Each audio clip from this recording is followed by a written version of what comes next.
In the Bronx of New York City lives a girl, she's not so pretty. Lisa is her name. Such a clever girl is Lisa. Good to be back at the office again. I'll say. Then again, laddie, why did we go to Kenya of all places? I mean, we went to Nairobi and all you did was give a mask to a guy in a... Not just any man. Old Bundari is a very good friend of ours. When did we meet him, laddie? Never you mind. Just what's important is that the mask is in place, and that hopefully we should know soon enough if Bennett actually put the thing on. What's that bloody thing do, anyhow? Oh, you see, it's quite simple. What it does is that when the wearer puts it on, it grants them access to... Oh, this is great news. Thank you, K2. We just got confirmation. He put it on. Alright, so our mission was a success then? Yes, it was. Now, Mac, where are they headed today? It seems, laddie, they're going to be heading off for Egypt just as they wrap up New York. Interesting choice. Ladies, folks, and gentlemen, where we last left our heroes, they were just about to finish up gathering all the clues and information in New York, and they will soon decide that they must travel to Cairo to begin retracing the steps of the Carlisle expedition. What secrets did Bennett unearth that our dear heroes will have to follow up on? We will find out in episode 11 of Masks of Nyarlathotep, The Streets of Cairo. Alright, lad? Maybe you still got some good, yeah. Sounds like it's good. So rotten, it's really good. All the girls, they're dressed like Lena. Some wear oatmeal, some Serena. Down old Palestine way.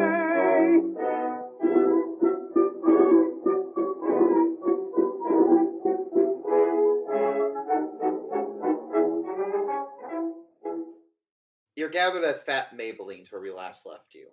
You're talking with Jesse Newman, this, the blues singer you met the other night at Erica's party. When, as the doors swing open, you see Jesse kind of cower in fear at this man who walks in. But you know this man as Charlie. So... You'd simply forgotten just how scary he is.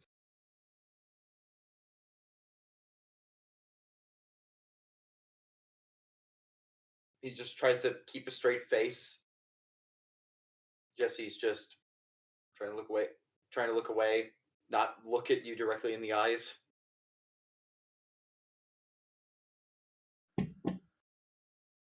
I see you guys made a new friend. Oh no, he's coming over here.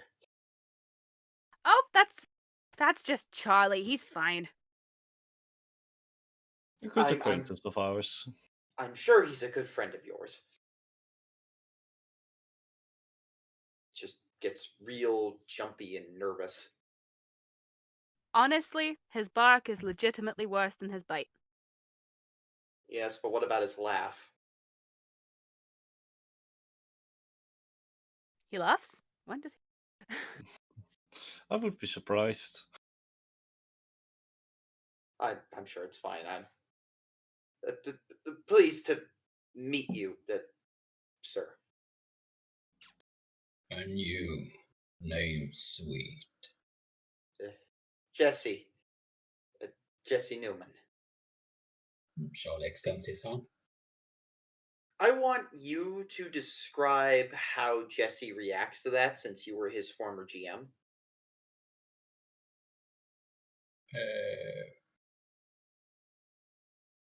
Probably get that slight tingling running across his skin. Something that could be a reaction, but could also be a memory. You see his hairs stand on end, like just ever so faintly.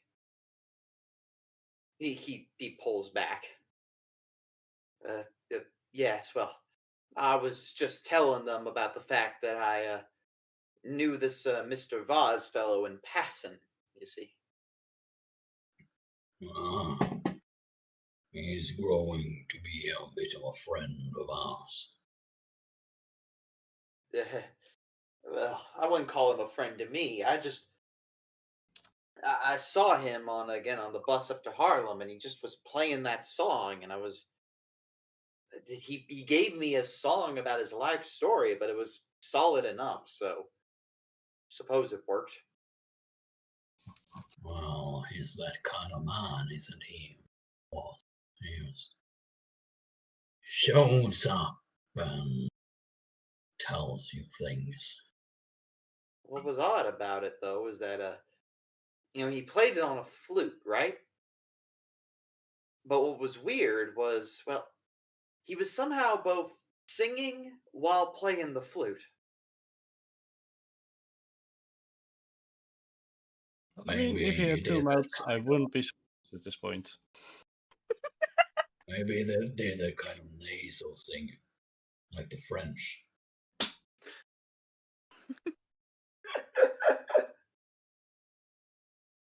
I mean, maybe it's just a strange talent. Could have been telepathy? I don't know. Perhaps. I saw a guy with a doll once. It made it look like the doll was talking. Really? His lips wasn't moving at all, I tell you. Well, that's really all I got on the guy. I mean, I really only knew him so much. I wish I could tell you. I've had a day to think about it, but I genuinely can't remember what that last verse was. Well, if he's French, that would explain why he's blue. I'm sorry, but how?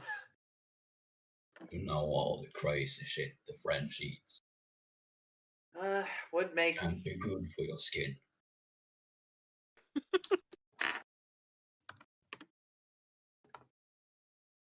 Yeah, I suppose that makes sense.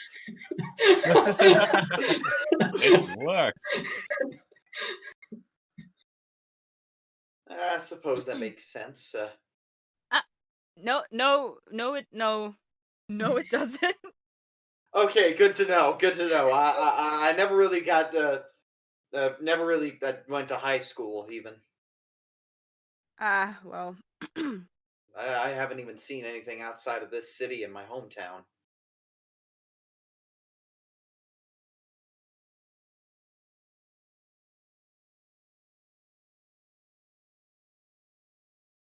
Well, I best be going on then.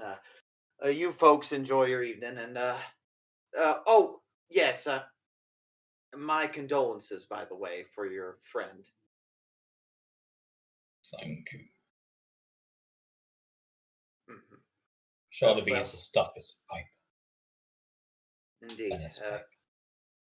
Have a good evening, folks. Hopefully we'll see you around.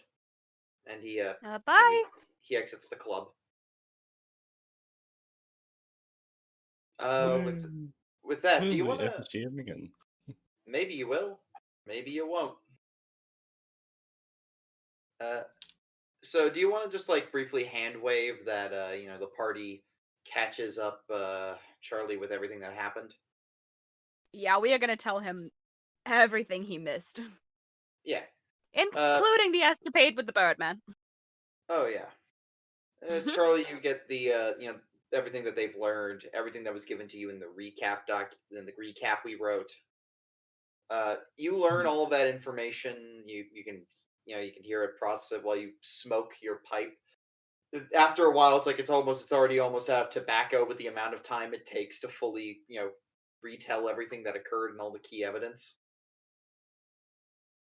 He'll restock it. So I'm curious, are you going to tell them what you discovered while you were out on the town? Or are you going to keep that to yourself? That's a good question. What do they ask? That's a good point. Let's see what they ask.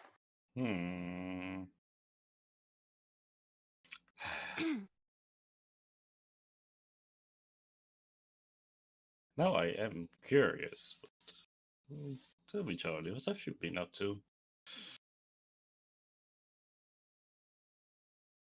I want to see a psychiatrist. Really? Yep. Good for you, man. Seeking help out. I'm proud of you. Yeah. What? No, I was robbing. Yo, what? Oh, why? Charlie's gonna just get out a piece of paper he's folded surprisingly neatly in his pocket and hand it over to Toprak. Yeah. You receive that that manila document there, and oh boy, yeah, it's got a lot to it.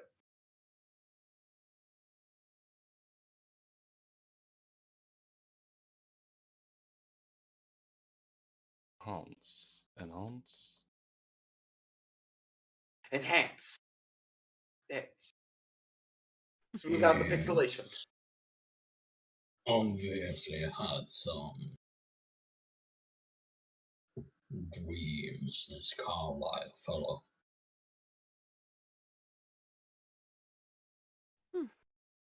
Yeah, no,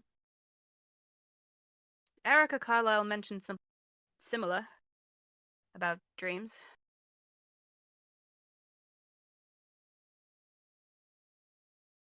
Yeah. Mm. And she wanted her to see that psychologist fellow about it. This is what I managed to unearth.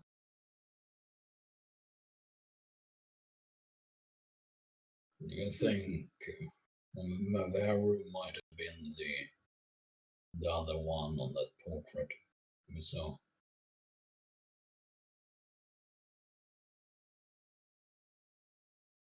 The woman standing in the back.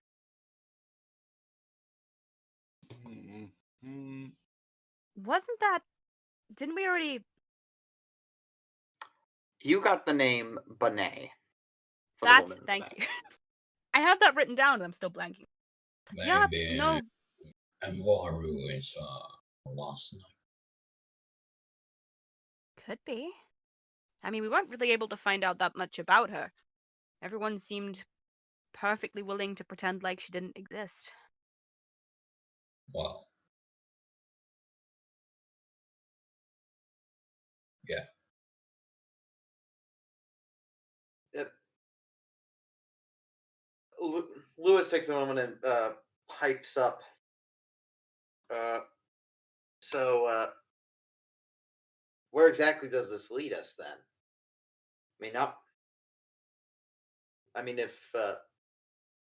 If we have like two conflicting possible names for that woman, we have a lot of unknowns. We have three actually, because this one calls her Anastasia as well. Huh. Fascinating.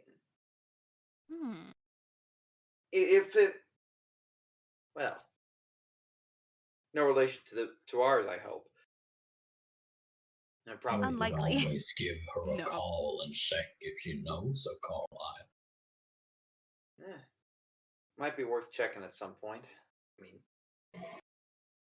if you want to try, you can. I'll see what I can do when I get back. Oh. But that just leaves one question then. Where did we go from here? Well. You guys the ones who've been doing all the heavy lifting on this, I think. What do you think? Yeah, we had to go to a party for this information. Can you imagine? Yeah. It was torture. Consider yourself lucky you missed it. I imagine you all look like buffaloes in a china shop. Wow. Probably. That's about how it felt. Lewis gets a little bit sensitive about that comment. I have no shame. I'm just going to agree. You're right. Well, obviously, something pretty big. Egypt.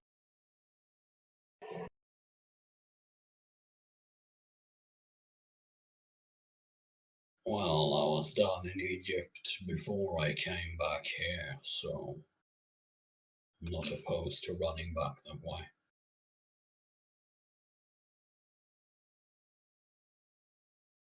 It's as good a first step as any. Professor? Thoughts? No. Nope. It's empty in my mind, and I hate it.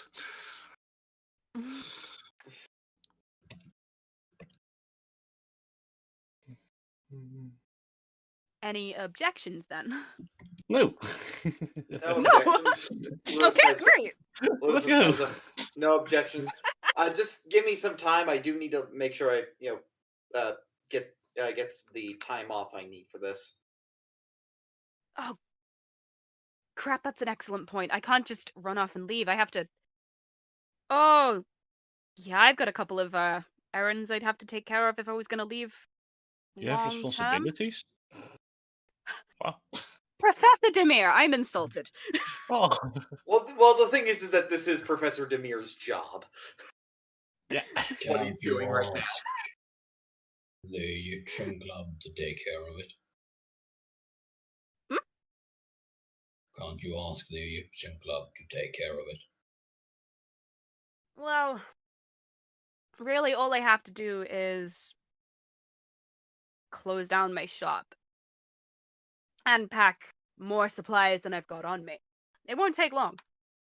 You do that then, and me and Toppy will get us passage on the next trip over there. And Lewis will file in his notice that he will not be working for a while. With that, I'm going to just declare that this will take 2 days to fully resolve, and that the boat will depart on Wednesday, the 21st. If anybody has any business they want to take care of, or any last-minute questions they want to ask to people before you depart, now is your opportunity. Contact Nyarlathotep. Tell him that we're arriving in. It's Cairo, right? We're going. Yes, you'll be going into Port Said and then Cairo. And see if he can arrange so we have room and board when we arrive. Being a native Egyptian, he sends you a telegraph that's going to charge the trust a bit more than usual, but he thinks it has some useful information. Good. Continue to keep me up to date. My condolences regarding Bennett. I wish I could have been there. Be advised, you need to look for the legitimate people asking for your luggage. They should know my name. Beware of swindlers. Oh, son. Mm. There are plenty back of those in my country. Checks out.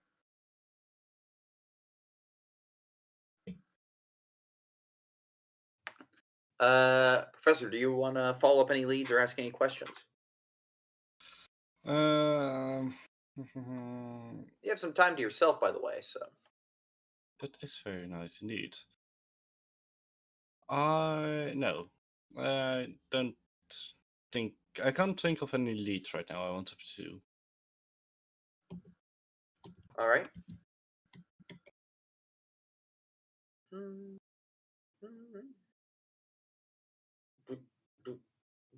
And Clara, do you have any business you want to handle? Nothing huge, just what I've already mentioned. Close down the shop, make arrangements for the house to be taken care of. Might be a Surprisingly, smart idea. Surprisingly, yes, Mr. Corbett, though being under house arrest these days, you are able to quickly work out a deal where he can, under supervision, walk over to your house to take care of it. Jack says he will inspect the shop every now and again, if you want him to. Yeah, that's definitely a good idea. I hate to come back and find the windows broken. Worse. Hey, keep me posted about where you are, okay? Just so I know what's happening, all right? I'll be in touch. Thanks. Sure. With that, you're back in New... It takes a day to get up to Arkham and a day to get back, but you're just in time for the departure of the boat. We are going to now find out just how long this boat trip takes. Are you ready, everybody? For a Yeah. drive check. The boat will take you 20 days. Oh, Maximum. man. Oh well. Plenty of time to pass the time. So let me just get through this. 1, 2, 3, 4, 5, 6, 7, 8, 9, 10, 12, 13, 14, 15, 16, 17, 18, 13, 19, 12, 6. 20. I count February 10th is the day of your arrival. Yep. Let me just... What day are we on? Let me just make sure I'm copying this down correctly. We were departing on the 21st. I landed on the 10th of February as the current date. Yep. Now is your opportunity for if you have any ability score improvements you want to do now that you've checked off and haven't rolled already. Now's your chance to do that. No. Clara? That's excellent. My improvement rolls. Yep. We're just going to take this time to do the improvement rolls and do other things. I'll make sure Lewis catches up when he returns. These are the ones we picked out earlier, right? So first of all, these are the improvement rolls for skills from the last couple of sessions you may not have gotten a chance to improve yet. So anything you put a check next to. Well, I wasn't taken here care of last those. week, so I have none. Yeah. I did Professor, those. do you have any checks? No, none at the moment. Yeah, you kept spending luck, I remember. And Clara? I didn't have any outstanding from session. Okay, cool. Next. Again, you have the opportunity to increase 2 skills you've already have points in by 1d4 plus 1, or 1 skill you haven't put anything into with 1d10 plus 5. Now's your chance. Yay. Of course, minimum. Fuck this game. Maximum. Yeah, baby. This is why I hate rolling d10. Span is so fucking huge. That's going on the quotes page, just so you know. That's why I hate rolling d10s. Span is so fucking huge. Well, yeah, I mean, it just feels bad. Feels bad, man. Feels bad, man. Wasted. Okay, let's go. I don't know Oh, how yeah, I'm learning to drive on the ship, but I am learning. I'm gonna justify it like this because this is actually an old quirk of very big cruise ships back in the day. Because you still were able to transport cars as part of your luggage, and if you're willing to say you got up to some rebellious activities down there, you totally can. Oh, and of course, this We've one. all seen Titanic, right? Yeah. Just drive the ship. Oh yes, Drive the boat. I'm rich. I can. And finally, Good exit. if you wish to read a mythos tome over the course of your time on this boat trip, you totally can. Of course I do. Which one are you reading? Oh, let me get the proper name of the book. It was... Find it. Did you post them? It was... the one in French. that I actually can't pronounce. Yes, that one. Yes. If you don't mind, first of all, we're going to make a check for your ability, so just roll for your education, or for your English language skill. One language roll coming right up. Zach, you're going to be up next, so start looking at the books I pinned in the notebook section to see what you might want to read. Yep. All right, you passed Alright. the check. And one I more did. English language roll, please. Or one more language roll, please. This is just to see if you can fully comprehend everything in front of you. Okay. Ooh, At least I'm not do your Latin check. No, thank you. Okay, fine. But my Latin is the lowest, and I still passed. Ha! Put a check mark next to that. One check. And having gone through the text, you gain. Ba-ba-ba. There it is. I gotta go to my tomes section. And you have gained a good amount of. Ah, yes, there it is. Come on. Come on. There you go. First of all, Sandy loss of 2d4. Okay. What's your Cthulhu mythos currently at? 29. You get 7 more. 5 There is sanity. nothing else this What? book can teach you. 2. 7 points of Cthulhu Mythos. Damn. 7 points of Cthulhu mythos. There's nothing else that this book can teach you. Ooh, okay. And finally, Bad.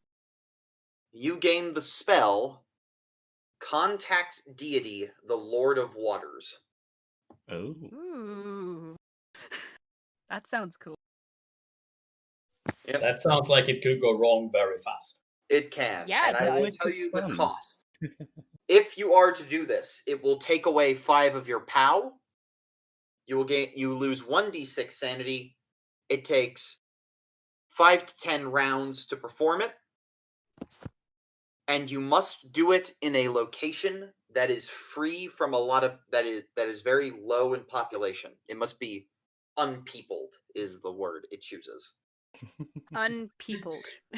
Unpopulated. Lord. Unpeopled. That Places sounds- such as a sea cliff, for example. So not a cruise ship full of people. Yes. Damn. These are I all wanted the to experiment. strange requirements this spell asks for. Okay, fine. Professor, what tome are you interested in reading in? Or are you interested in? Just to be sure, which one did you choose, Echo? The French one. The French one. French. Aha. Alright, I gotta say, I'm very interested in life as a god. Alright, give me an English language roll. How did I know you were gonna pick that one? Life as a god. That passes on heart. Okay. What's your Cthulhu mythos? 30. 30? Okay. So the book unfortunately does not give you any more percentiles in Cthulhu mythos because the book is already kind of below your standard amount of information. But I will tell you what's in it since nobody fully read it before. It narrates all manners of unspeakable acts committed for the Pharaoh of Darkness, as well as describing this elaborate room beneath a pyramid somewhere in Egypt. Mm-hmm. The room's description, if you're curious, is the handout of the page that fell out from last session. It's, if you scroll up, it's the... I made a mistake. I said that came out of the Panoptic manuscript. It did not. That came out of Life as a God. Retcon from last session. My bad. But if you see Life as a God, it's that passage there describing a room beneath there. You also learn a spell. You're going to want to write this down. Right. So it says... It is called the Wizard's Shroud.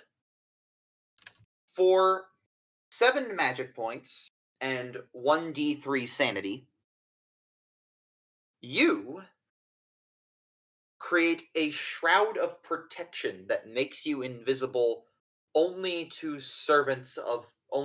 otherworldly servants of the Black Pharaoh. That's all it says. The circle, it also requires that you find some bronze disc with an engraving in it.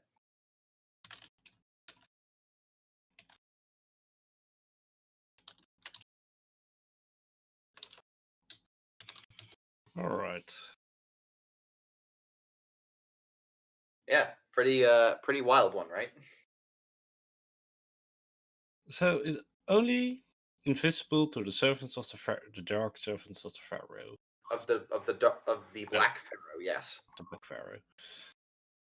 Aha. Well, I wonder Very where. powerful and useful spell under very particular circumstances. Indeed. It also takes a couple of minutes to cast. Though, of course, we could seek out that very particular set of circumstances. Yeah, I mean, you totally could. And finally, you were interested in reading which one, Nagel? Africa's Dark Cults, or what was it? Dark Sects, yes. Yeah, Dark Sects. Oh, I forgot. By the way, 1d6 sanity loss, Toprak. Sorry, Nice. Frank. All right. Africa's Dark Picking that Sects. one because it's the most Bennett one. There will be no English language roll required for this, since it is written in modern American English. We will. Even Charlie understands. Yeah. It takes you some time, but you can do it. I would like you to roll 1d10 sanity loss, though. And what's your current Cthulhu mythos at? 9. 9. Okay, so you gain 4 percentiles of Cthulhu mythos. In addition, that 1d10 is your sanity loss. Good job, not a lot of loss. In addition, finally, there is something interesting. You read through this book, and it seems to be... Let's see. It was stolen from, as you know, it was stolen from the Harvard Library. And the author, Blackwell, describes this priestess that he saw.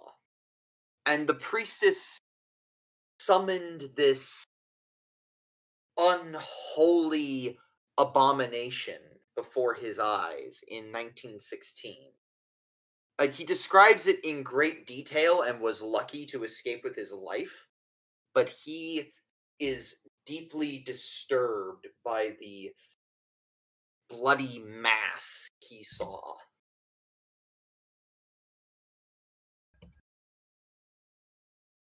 And what was his name? The author of the book is one Nigel Blackwell. There are details in there also about rituals to create a zombie, but I'm pretty sure Charlie would not want to learn that spell. That seems... How to summon zombies? How to summon zombies. But maybe you would What, if you want it. What do you even roll to cast spells? The first time you cast a spell, it's a willpower check. And if you fail the check, you have to relearn the spell and restudy the book. And it comes to disaster. I don't think Charlie cares. Yeah. That's an important thing to note. The first time you cast a new spell, there is always a willpower check. But once you pass, you never need to do it again. Why would somebody not want to army of the undead? What is this? Well, you'll have to ask Mal that as well, because he had the chance to do that in Centralia, but didn't. True. I mean, you have the power to create them. I never said you had the power to control them. Oh, wow. Okay, so Charlie would have been doomed. Yeah. And I will be right back. And as soon as we do, we will describe your arrival in Port Said. Intermission music. Yeah.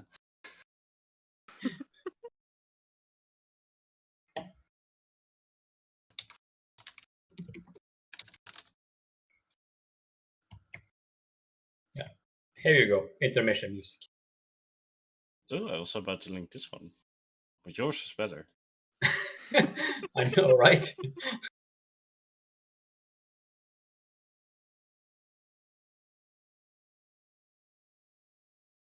Her laugh still cheers me up. I know it's impossible to be sad watching this guy. Yeah.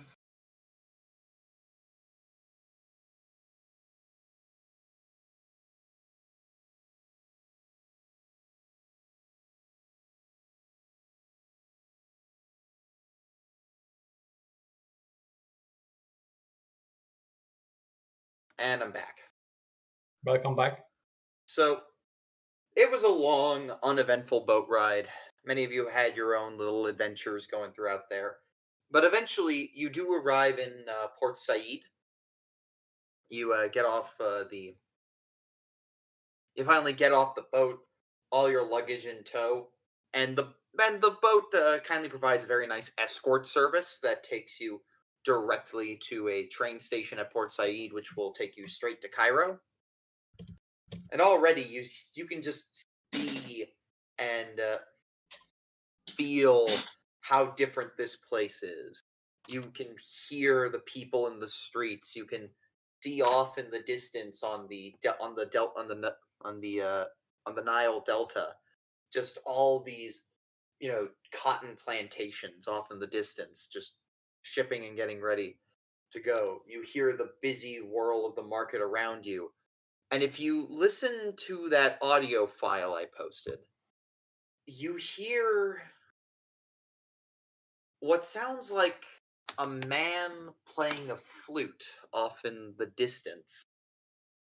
And as you arrive at the small little train platform, waiting for your train to show up to go on down to Cairo, you see this. You see Mr. Voz is already there doing a little snake charmer routine.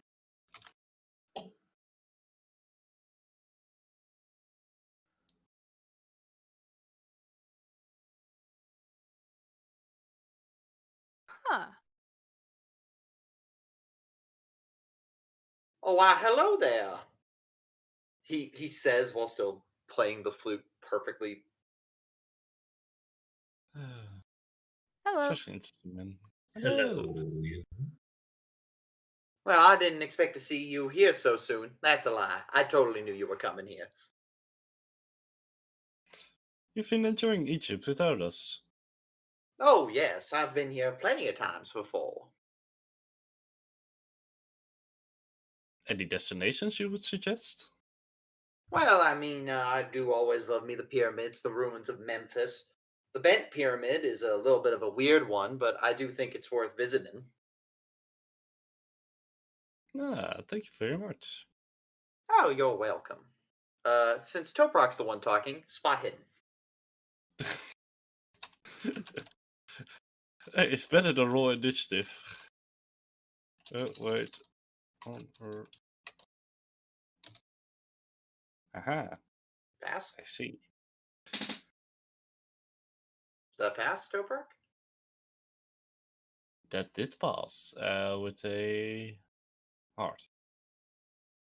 Nice.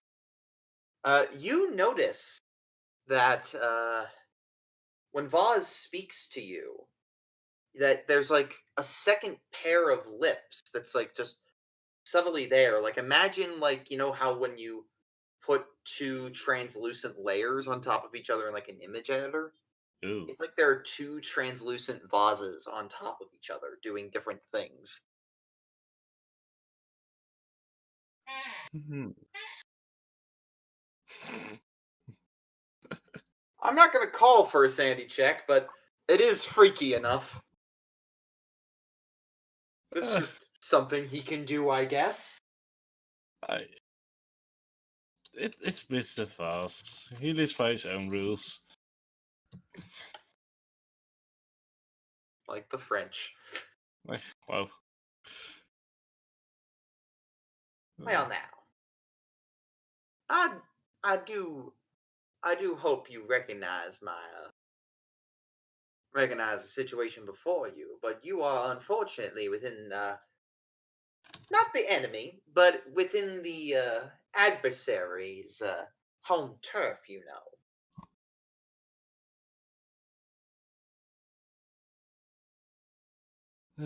I'm So certainly. you're saying we should tread carefully.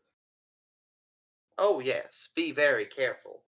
Unfortunately, you are not in my homeland. Otherwise, I'd be protecting you so much right about now.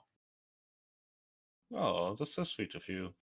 Indeed. Where's your homeland in case we're going there? Oh, right, you weren't there for the song. Well, it's an Indiana way. And I'm not going to explain what that means, because that'd be spoilers now. Well, we'll see if we ever end up in your home. I suspect you will. In fact, I know you will. Oh, that means we won't die horribly then. Nice to never know said someone's that. keeping tabs on us.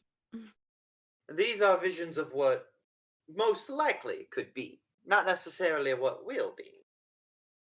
Well, then you don't know, then you coy little man. Indeed. I just have very... I believe the word a friend of mine once used is omnitemporal. I see the future, but the future is never set in stone.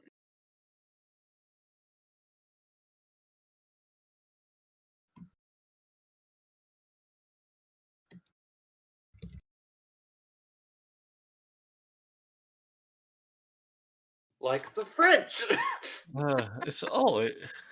Why is it always the French? This man couldn't be any less French. I don't know. Think I'm onto something. Hey. And at this point, Vaz puts on, like, white face makeup and then proceeds to do a mime routine. What the? Oh, he France. operates into cartoon logic. Very nice. No. Well, I do believe you have a train to catch. And with that, I better be on my way as well. He takes his flute. He then, puts it down. He stops the music. The snake goes into its basket. And then he extends his flute and it turns into a stick. And the basket turns into, like, the end of his hobo bag. And he swings it back onto himself and he goes, "Be seeing y'all around." And he walks Hi. behind a Seeing column you and disappears. pass. Ta-ta. If you want to collect your thoughts on that, feel free, but don't feel Well, obliged. that I don't quite know what sort of feeling that's given me about what's happening next.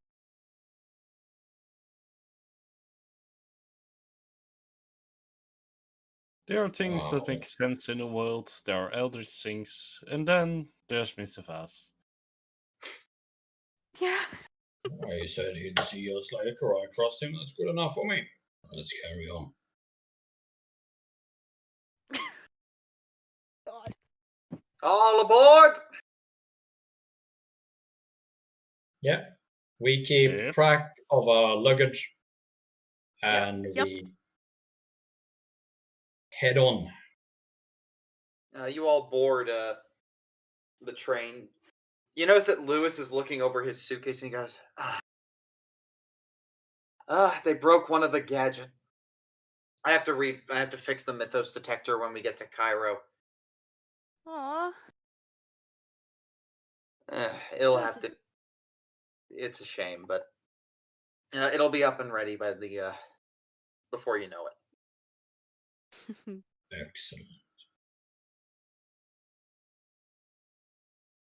Well, I don't. as you're on the train for now, you're rolling past the Nile. You see boats out, old sailboats out there. You see, again these giant fields of cotton.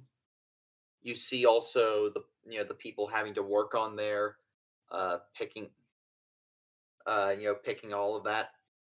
It's at this time in 1925, Egypt had a very big cotton economy because of the English occupation, which is the only way that they're really receiving money outside of the Suez Canal. I say occupation. England is technically just overseeing the transition to independence at this time period.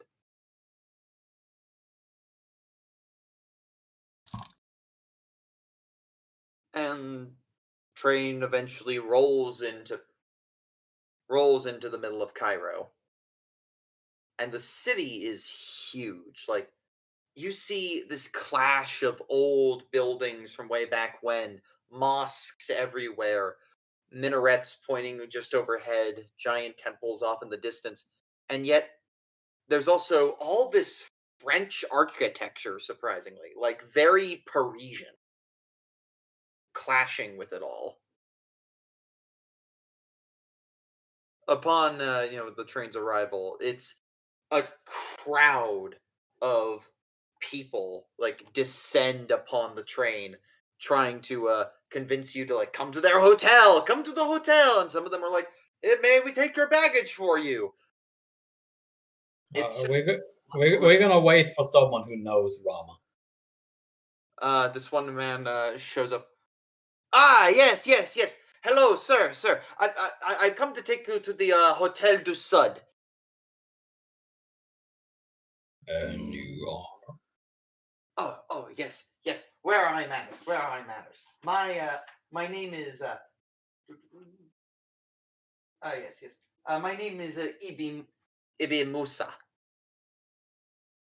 Musa, do we have a mutual friend?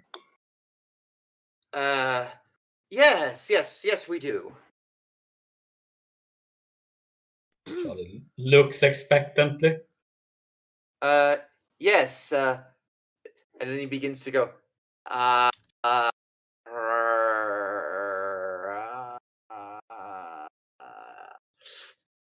He's lying. He's lying through his teeth right now.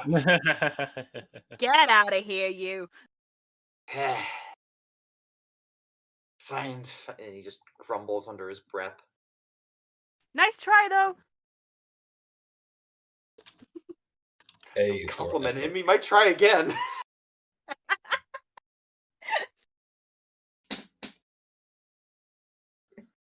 Then you just see like this young child walk up, and it's like, and he just like his English ain't the best, but he is a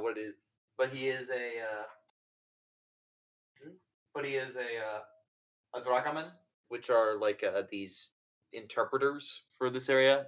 So his English is pretty okay, and he says, "Friends of Nyarlathotep." That'd be Ha, us. yep. Ah, yes.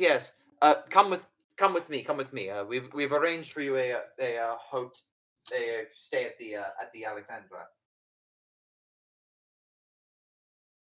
I will psychology him for good effort. Oh, yep. Go right ahead. That is a successful. Yeah. You're able to go to a very nice, fancy hotel. It's the Alexandria. It's in the New City district of town, which is the more European center where English residents live.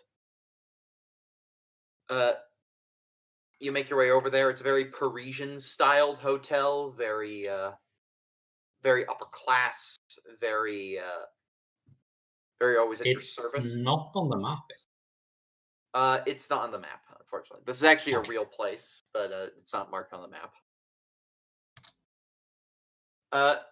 But yeah, you're in the new town area, so that would be, if you're curious where that is on the map, and I can totally tell you where that is. It's a whereabouts. It's about near where you see Number 11, the Egyptian Museum. So you're not far. Okay. So we're No, pretty Muhammad is not close. Mehmet. So we're pretty close to the Nile then. Yeah, you're very close to the Nile. Like, you have a good view of Cool. the Nile. And yeah, that's where you'll be staying. It's currently about the middle of the day on Tuesday the 10th, so you are free to go wherever you want or arrange what you want to do. Pyramid?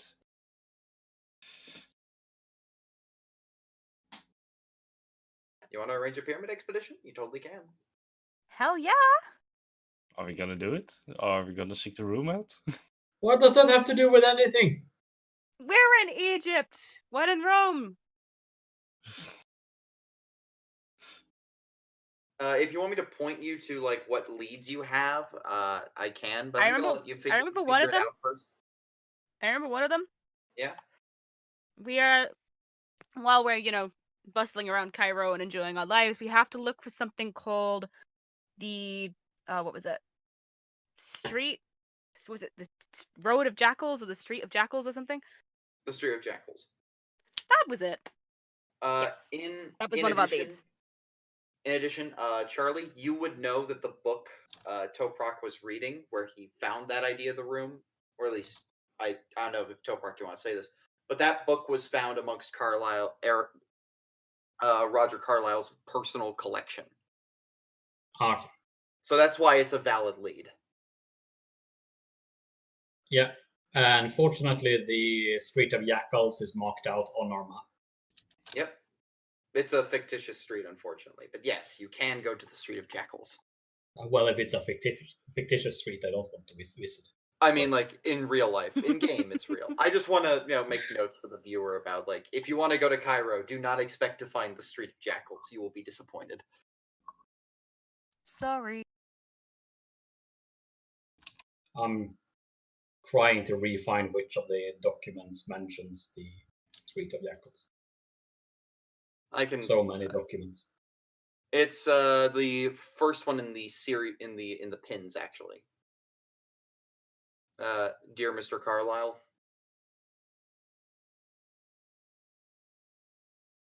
Cool.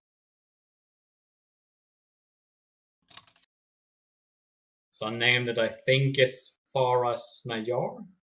Faraz Nayar, yes. Yeah.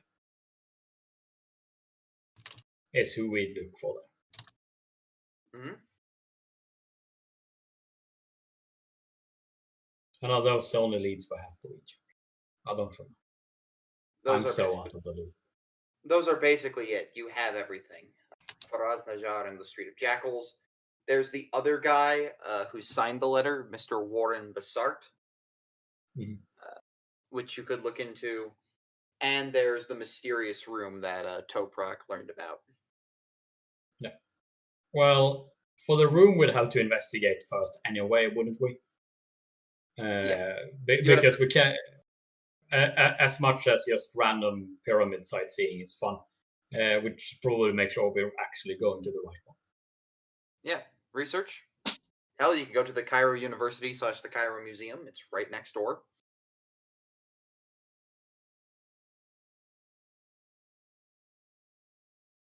I'd rather go to the university than go visit some pyramids.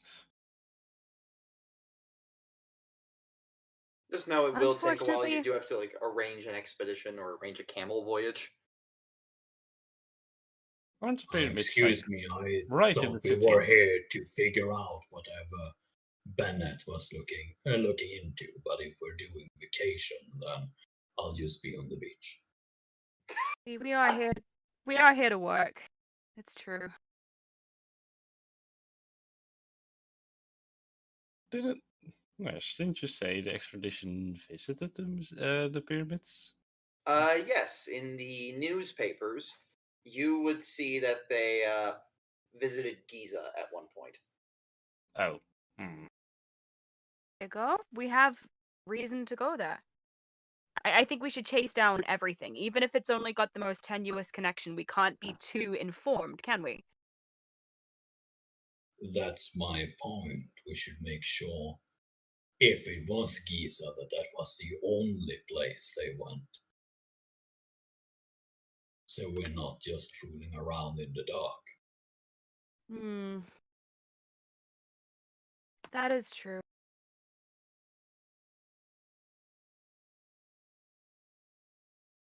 Surely there must be people here, they asked, records that were kept.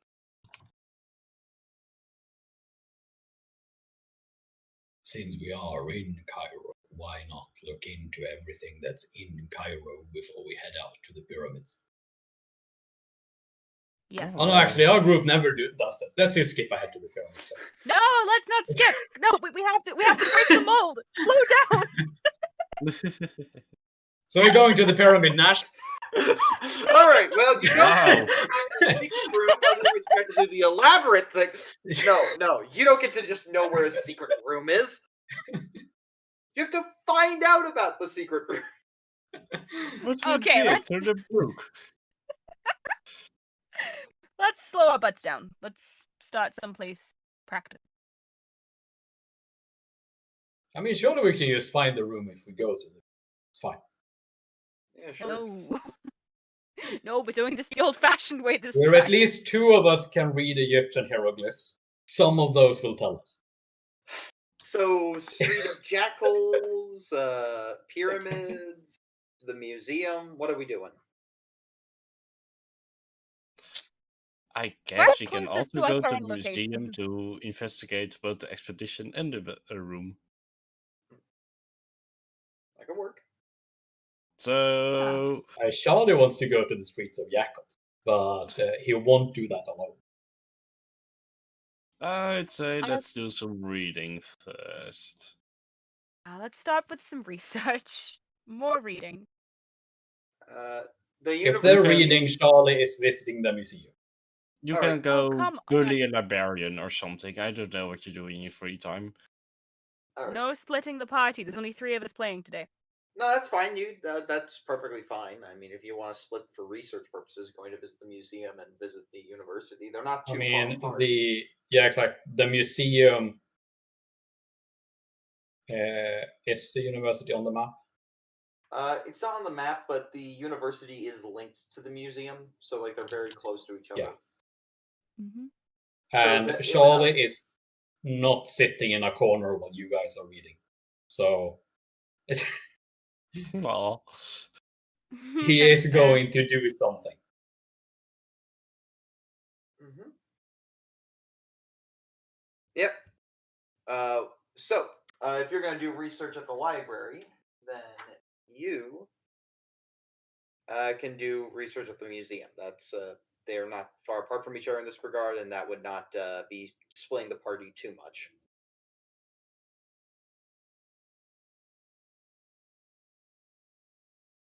Yeah, I'm good with that. Good plan. Okay. There he is. So, we will do Charlie in the museum first. Looking around the museum, it's filled with artifacts of Egyptology, mummies, artifacts, canopic jars, etc., etc. But looking around a bit more, you do find, that there is sort of a section about, Egyptian beliefs and occult artifacts for like more touristy people. And there's this one guy you bump into, and he just goes, "Oh, hello. Are you looking for anything, sir, or?"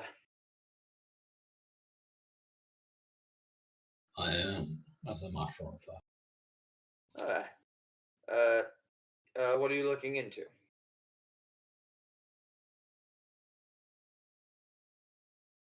I'm helping a mate of mine look into some hieroglyphics about the layout of pyramids,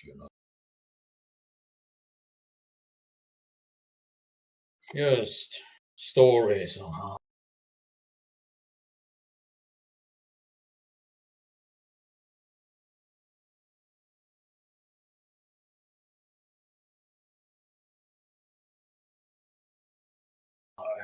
they're built up, that sort of thing.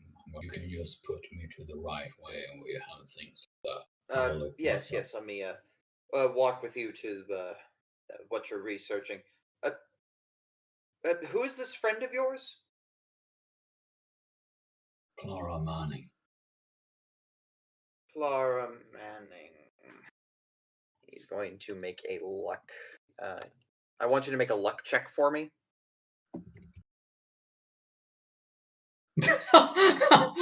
Yeah. Why do I know that name? And he could. You wouldn't happen to know a Bennett Price, would you? I would.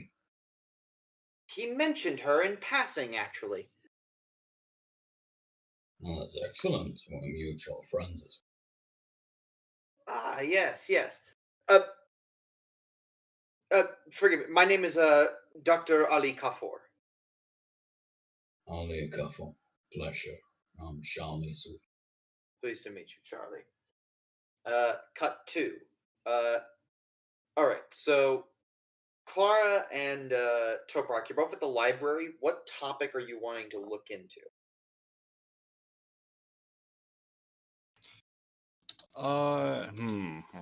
We could split it up or could work together. I'm not sure what you would prefer. I say we team up. 2 heads are better than 1. Right? Alright. Yeah. Let's first then just dig up some more stuff about the expedition. Yeah, give me some library use checks.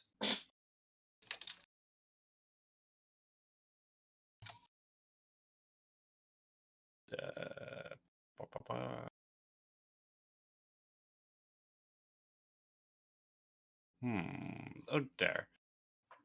Yeah, that still passes. Interesting. With that pass, you discover there's not a lot of news clippings that you didn't already have from other papers, but looking around at the dates of like everything from when the Carlisle expedition would have been there, you find this.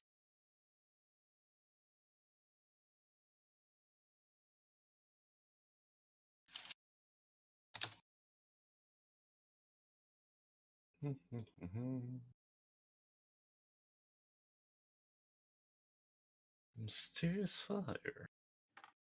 Oh. While you read that over, Charlie, Dr. Ali takes you into the more restricted parts of the museum where like research and curation happens. And he starts looking around for what you're looking. So you're looking into a room, is that correct?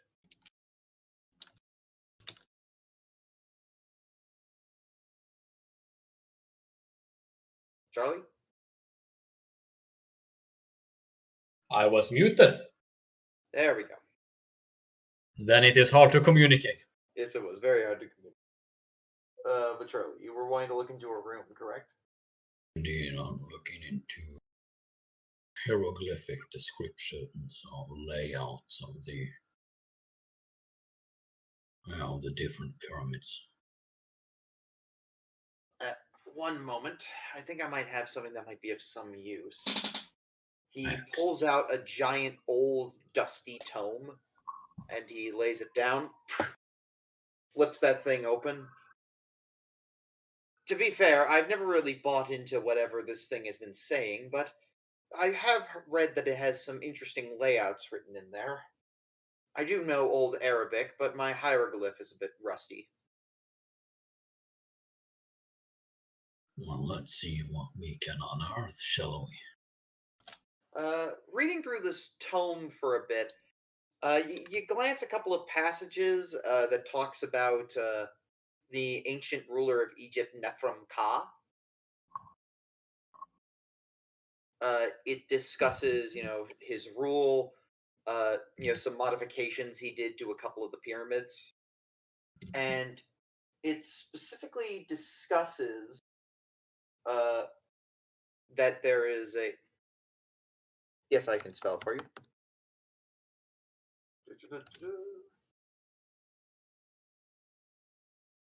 Nefrenka. There we go. There you go. Nefrenka. Thank you. Discusses this pharaoh as a tyrant, and this one text in particular, the Arabic reads that he's like this monster, but the hieroglyphs that were transposed onto it discuss that there is, underneath an unnamed pyramid, there is a brick with a scarab on it, and that if you push that, it reveals a passageway deeper beneath the pyramid in what was at first perceived in what is called the first throne room, or the false throne room, depending on your translation.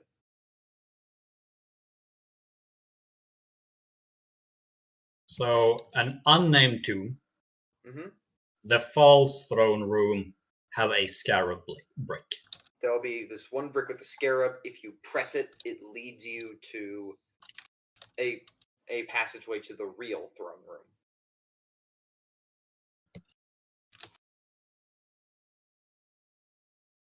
All right. Is there anything he could discover in the whereabouts of this particular tomb?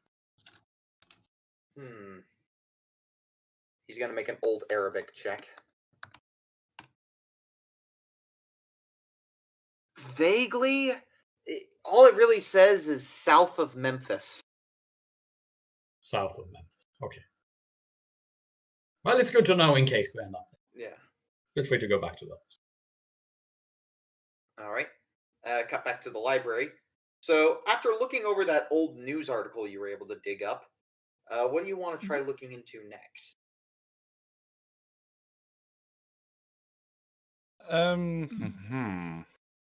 Okay, so we could do the room, or the other leads that you know of right now that we could reach us right here. The street. Come again? Of jackals. Hold on. Don't die in the meantime. Sorry. Thank you. My pleasure. Not die. Wow. Just worth noting, even though it's yeah, because that's this guy, this Faraz Najjar, that's where his shop was. That should be easy enough to find here. All right. Mm-hmm. I'll give it a read. You want to check for that? Clara makes the library check this roll. Makes the library use roll for this one. That shouldn't be too.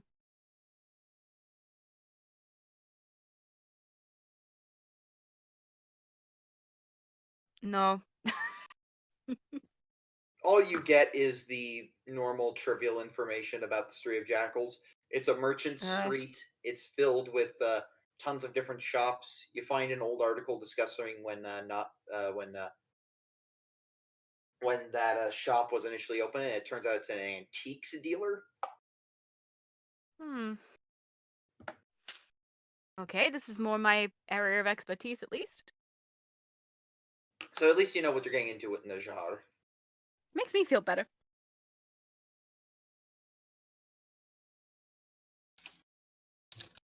Meanwhile, back at the museum.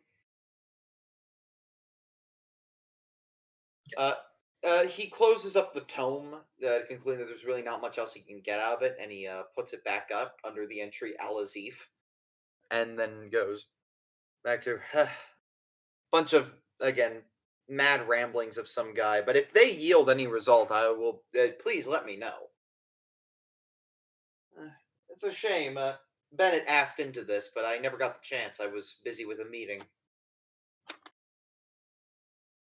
Do you have anything else he asked for? A little bit. He kept asking about the Carlisle expedition. Did you manage to unearth anything about that? I was there for that, but I don't remember anything distinct or special about it. Well, I was there to help them be on their way and to get to the pyramids and secure the rights to any artifacts that they uncovered. But I mostly stayed here throughout the whole affair. Remember which pyramids they ended up visiting? They visited Giza, the Memphis ruins, and the Bent Pyramid. In that order? In that order, heading southward.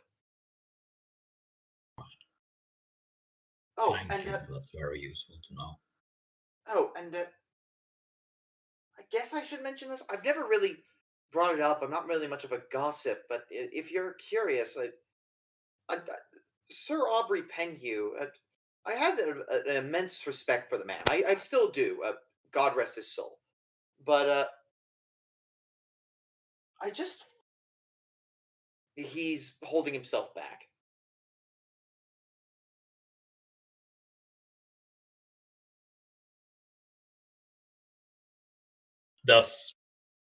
Do you mean that? Like he's getting second thoughts about saying this. Okay, I thought you meant that Penhew was holding himself back. No. Like Dr. Ali is holding himself back.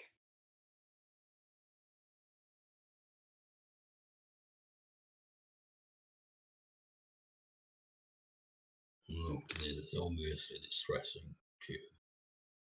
Yes, it was just so out of character for him. What was exactly? He was just so incredibly rude to me.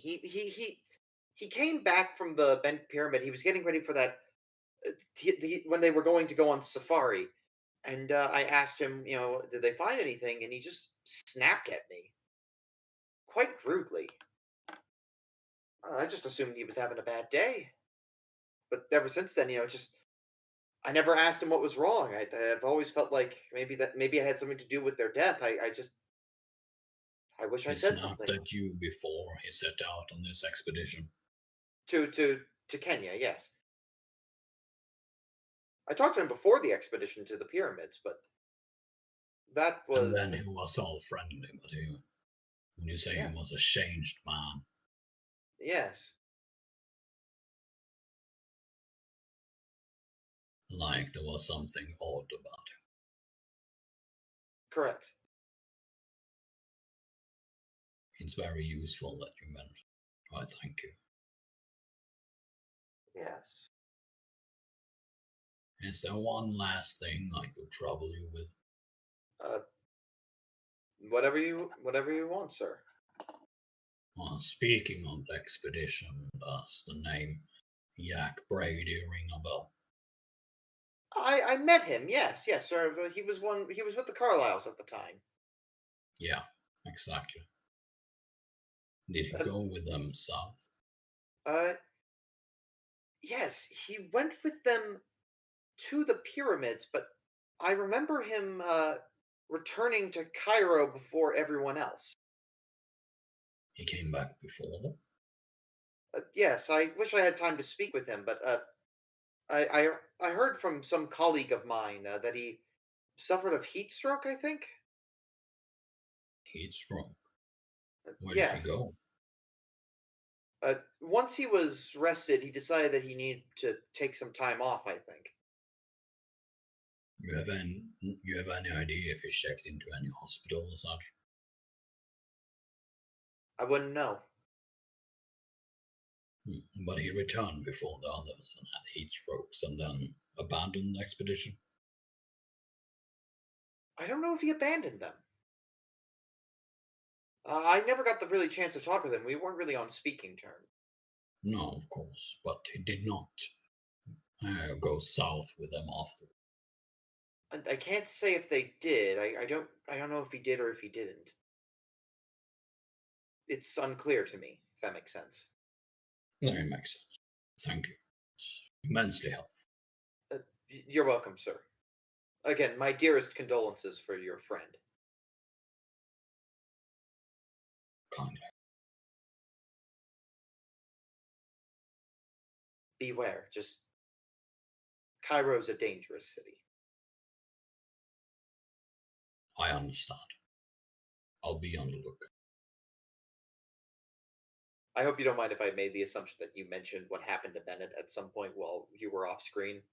Ah, probably. I don't want to. I just realized he just said that out of the blue without any previous context that you told him. Yep. But we probably talked about it. It's You fine. probably would have talked about it. Yeah. He seems trustworthy enough. Yeah. Meanwhile, back at the library. Yeah, with no turn-ups on anything else on the Street of Jackals, it's looking like things are awash.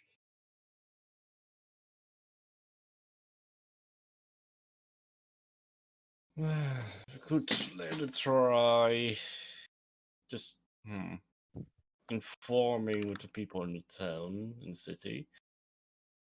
Try and find this Mr. Najar. Maybe have a talk with him. Yeah.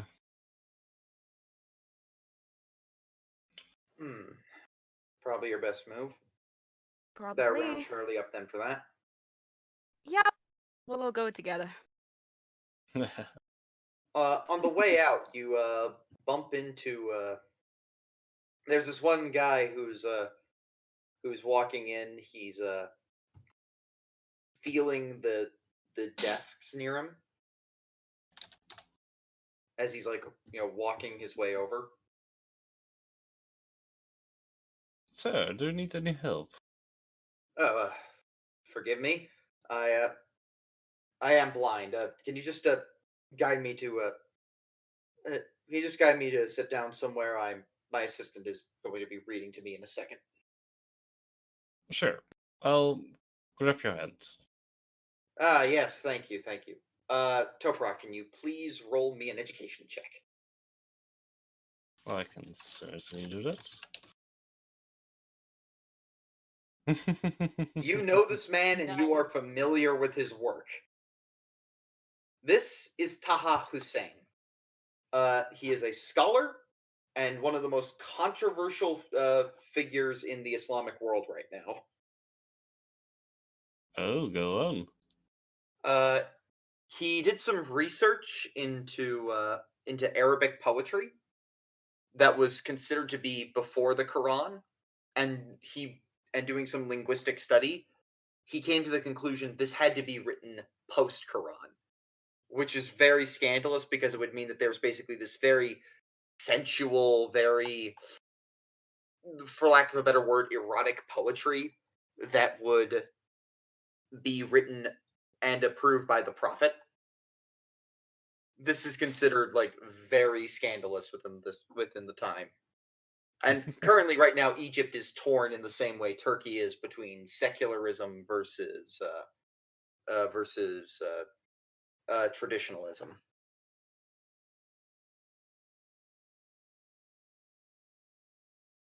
With Taha Hussein being very much on the more secular side of things. He's got balls. Wow. Yeah.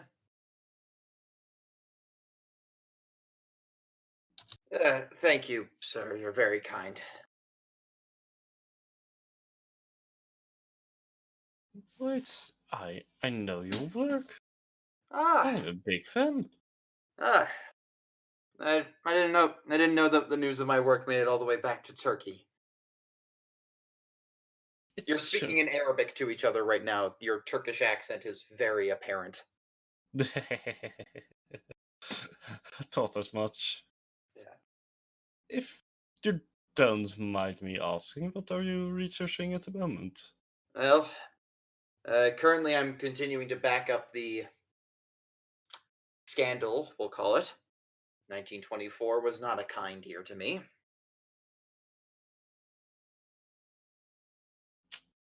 No, I can imagine. But I'm continuing to look more into this. Gotta say, there is a lot more.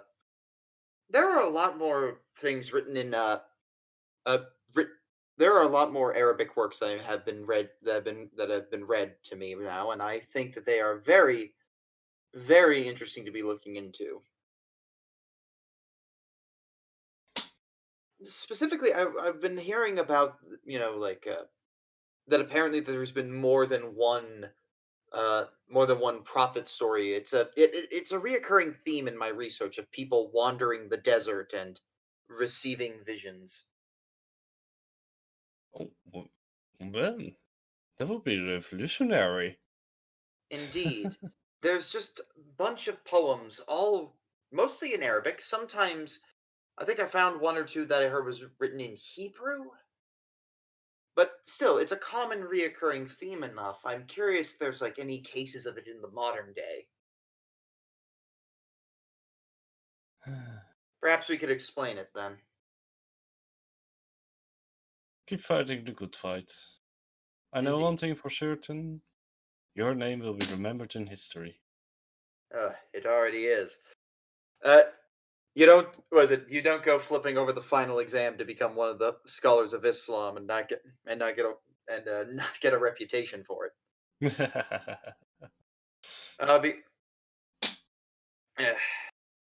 Good luck, Mr.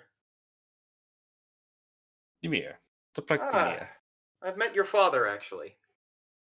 Have you? Yes, he was a good friend of mine.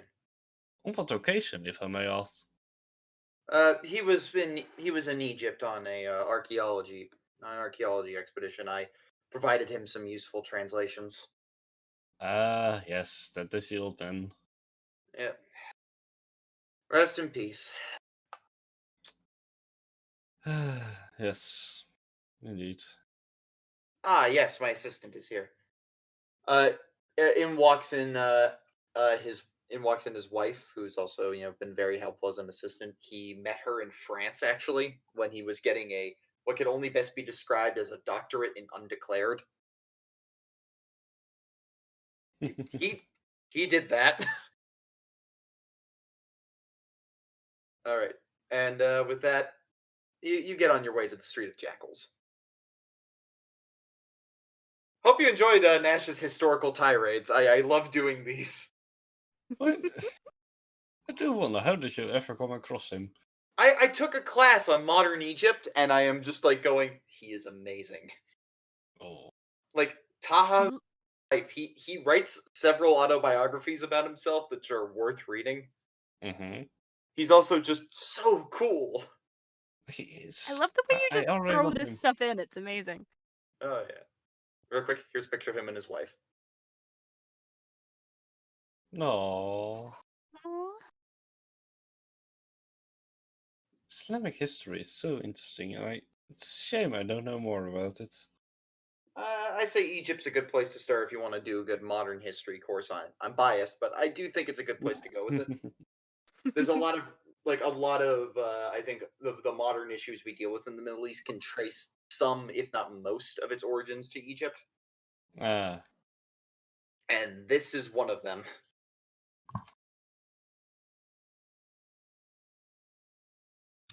All right, with that out of the way, the three of you reconvene right outside in the local square. You see, it's like you're in this. It's kind of a roundabout in the middle of town. It's still in the very European part of town, and again, it looks like you're in the middle of Paris.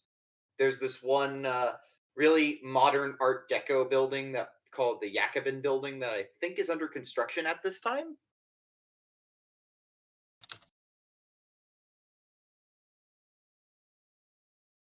And you gather outside. Feel free if you want to exchange information, or if you just want to get going to the Street of Jackals, we totally can. Well, basically, we're going antiquing. Yep. We're not. It's a joke. It's a joke.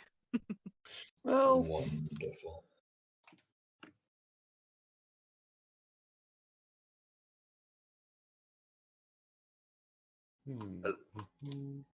I met an old friend of Bennett's. Oh yeah? How'd that go? It went well. He has looked into the Carlisle expedition.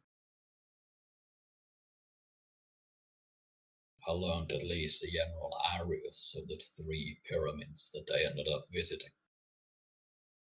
And possibly the location of a secret room.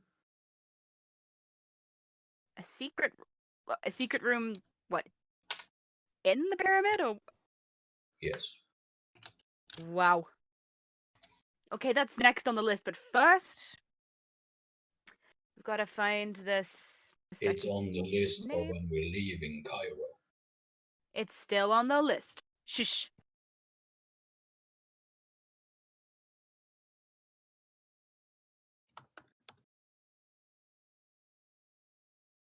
All right. So off you trot, or anything else you want to get out there?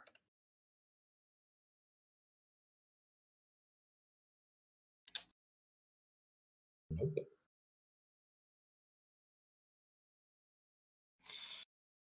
It seems not. All right, off you go. On your way over, it's a bit of a walk in order to get over there, but there are public trams you can take, which will speed things up. But I would like to ask for spot hidden checks from everybody.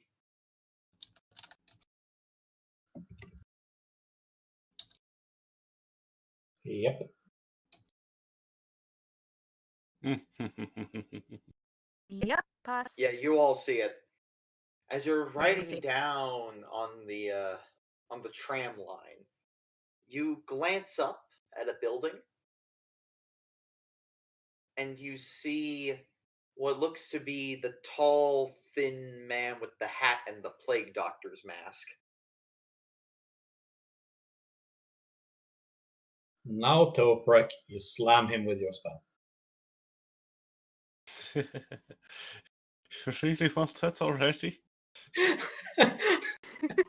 If you can do it for a moving tram, do it. You gonna do it? You gonna do it? Do it. I mean, we're in no position to capitalize on that, so. No, All right, there's one of the plague mans. He's like way far up on the top of a building. Yeah, and it's like, if we were remotely close to him and not in a moving vehicle, I'd be up for doing that. I mean, Uh, the range is crazy high, you know that, right? Yeah, but What the is thing the is, range on you do that, you knock him out. By the time we catch up to him, he might have woken up and moved, or been moved by someone else.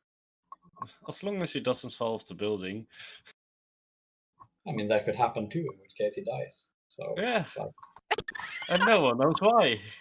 which is not a win for us, because we sort of should try and We find can't out. find out who he is if he's dead. Yeah, do we get our XP? I mean, to be fair, finding out who he is when he's dead is probably remarkably easy. It's just how useful will that information be at that point?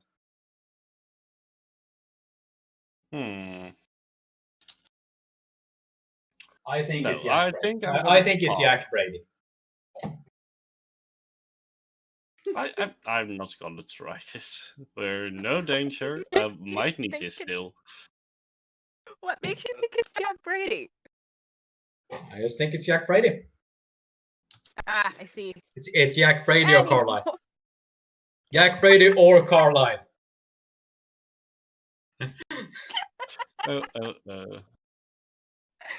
Calling it now. But you see, we actually saw him face to face in the library back in New York. Yeah, and it would have pinged on one of our radars. Yeah, we did. He was fairly close, actually. I followed him. I think it's Jack Brady. It might actually be. But anyways, we're not going to do anything about it from on board a moving tram. So eventually you get to the old district, and it's very much in contrast to the European district. It's tight, there's tunnels, nooks, and alleyways, old arches, and again, a distinct increase in the number of minarets from mosques surround the area. Like, just as you're pulling into this part of town, the call to prayer is issued. And as you continue to, walk down into the street of jackals, as you feel sort of the streets begin to arch in and impose upon you a little bit as it gets narrower. The sun is beginning to set, it's almost closing time, but the shops haven't closed yet. And eventually you do find his shop.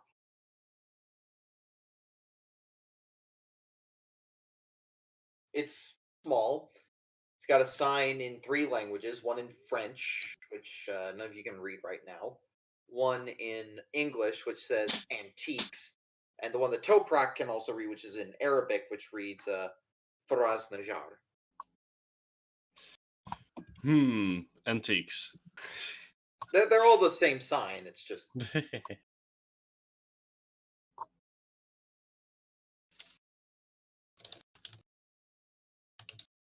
You gotta go in? Of course. Yep. No, now we head back. Okay, cool. Bye, So you Charlie. walk- Have fun. You enter in. There's this very big man. He's wearing like a very traditional clothes that's very, white. I forget what the name of it is. It's a robe sort of thing. He has a turban. And, Very white robe. And he, you also notice that distinctly his face has has a giant burn mark on its side. Like his face is severely scarred.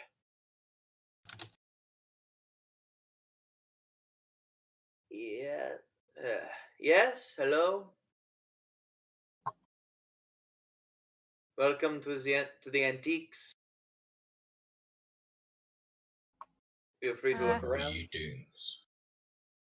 Hello. Feel free to look around. Please do not touch unless I am there to make sure that you don't break anything.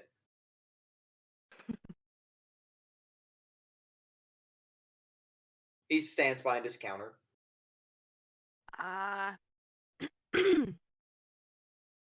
Mr. Najar? Right? Yes, that is my name. Hi. Would it be possible to talk to you, perhaps? One antique dealer to another. Yes, a fellow dealer of fine antiques. Well, may I interest you in our more premium collection? For example, this very nice scimitar I have here would fetch you a good price back in America? Yes? Yes. Oh, you know what? Just for the sake of the bit, can I examine the thing? He picks up, he hands it, he lets you hold it. Good weight. I'm gonna do. Genuine Can I real do an sword. appraise?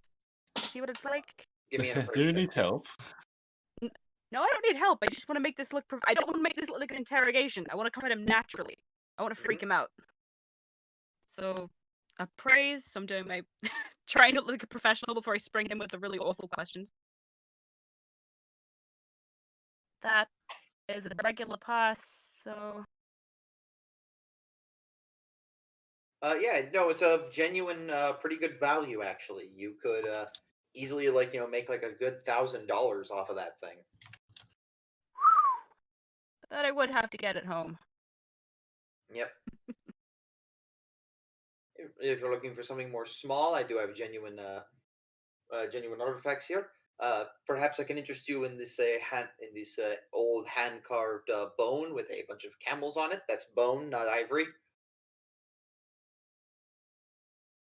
Right.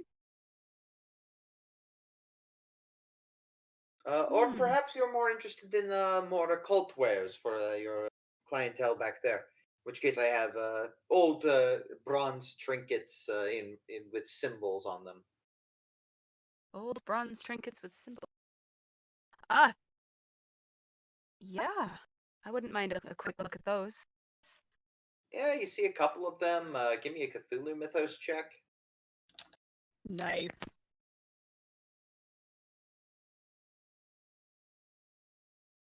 No. That's a failed check.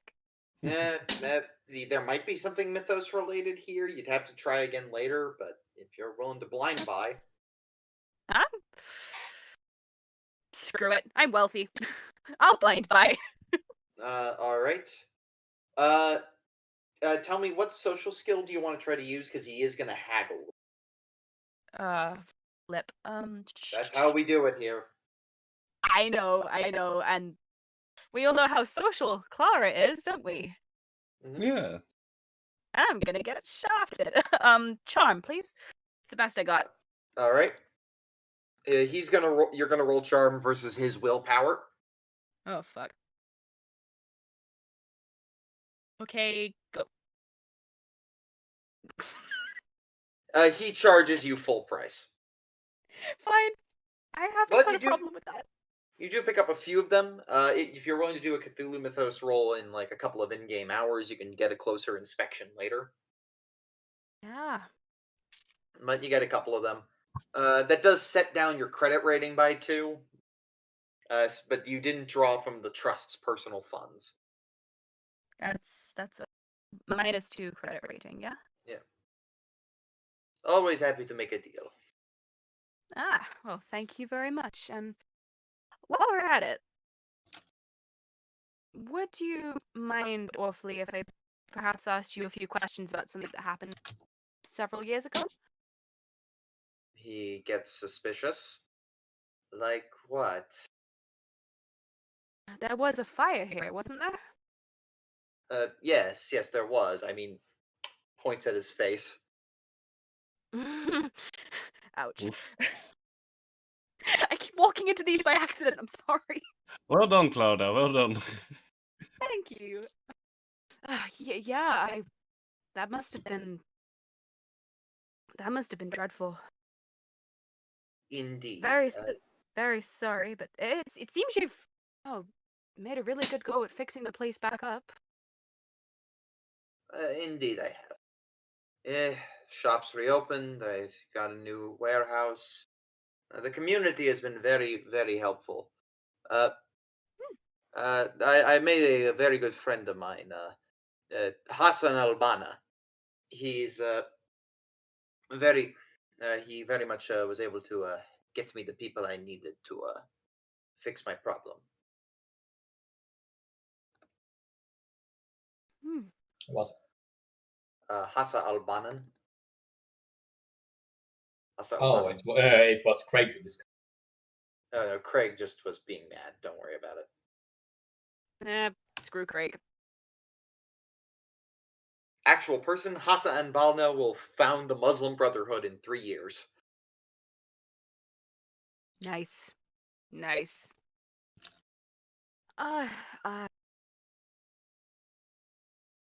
So what exactly happened? You know, aside from the shop catching on fire, what really went on? He looks left. He looks right. He makes a spot hidden check.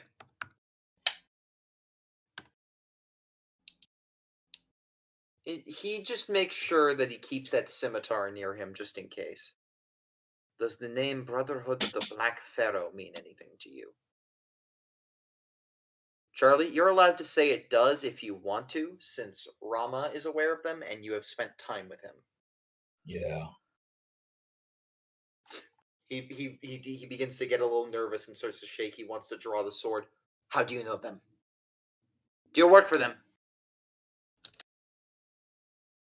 Look at me, man. I'm the one they have nightmares of. If you're trying to intimidate, it's not going to work on him. He is more afraid of the Brotherhood than he is of you. He is trying to use his intimidate to imply that he is an enemy of them and willing to fight them. In that case, I will allow you to roll intimidate.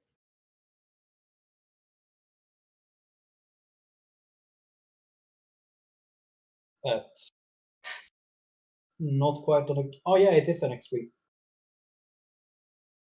He views you as threatening enough that like you've made your case that you are an enemy to them. In that way, since you're not directly threatening him, he puts the sword back in its sheath a bit more, and he goes, "We can't discuss it here. Meet me tomorrow, 1 o'clock, at the." I need to make sure I get the name right. At the Ibn Tulun Mosque. All right. Tell no one. At this point, I Sure. think Charlie also wants to have a sort of look over each shoulder just to see if anyone's listening to them. Yeah, go right ahead.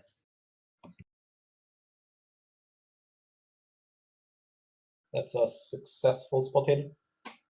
No one's watching except for Birdman. Darn it, Bad. Birdman. But What, he's- from like a rooftop? From another rooftop, just far away from He can't here. hear us. Unless he has, like, bat hearing. He can probably read lips, to be fair. Is my guess. From all the way over there. Yeah, he might have binoculars in his mask. We have our backs to the window, I hope. Yes, except for Yeah, but if we have our backs to the window, then this guy doesn't. yeah, except for Yeah, Faraz but- Najar. So he's like the only one whose lips can be read. But it's really hard to, given the fact that, like, you know, burnt face. Burn? Yeah. Yeah, we should be fine. Let's not panic too much. Yes. Meet me, Ibn Tulun Mosque, 1 o'clock. Will be All the there. shops close at 1 o'clock. Okay. We reopen it too. It's a custom. Mm-hmm. Of course. Thank you. Thank you very much. You're welcome. Now, exit here as if you just made another purchase. Is there anything here with hieroglyphs on it? Is there anything with hieroglyphs on it? Yeah. Couple of things, and I will relay to you what that information was later. I will explain what that hieroglyphs check for earlier was. It was more like that. Then Charlie's gonna buy one of those. Oh yes. There is something. There seems to be this. Yes, there seems to be this old, sort of like rock with some hieroglyphs carved on it. It's good enough. Yeah. Things, and he just whispers, "Things of forgery. Just pay me a few pounds. I'll give it back Oh. tomorrow." Charlie will pay him a few pounds. Yeah. All right. Pleasure doing business. And he waves. And you? Bye bye. Charlie will not wave. Of course, I'm gonna of wave. course, Nard doesn't wave. I Eagerly wave. and with enthusiasm. Bye. Congratulations. Congratulations are in order. You really navigated that situation very well because he had Oh. like a trigger word, and if you said it, he would have gotten very scared. What was the word? Carlisle expedition. Oh, Oh, thank God we didn't mention the actual purpose for being there. Yeah.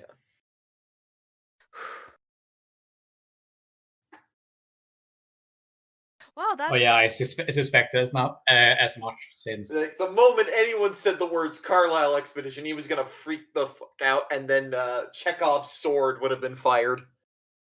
So what I'm hearing is I should have bought the sword. And then Nah, he wouldn't have nah. had anything to attack us with. Yeah. Should have bought the scimitar. Should have bought the oh sword.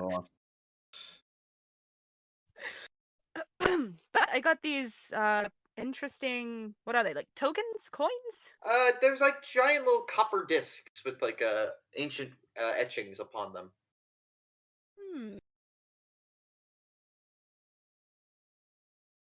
Also, it's getting pretty late in the evening. Shall we call it a night, everyone? Seems reasonable.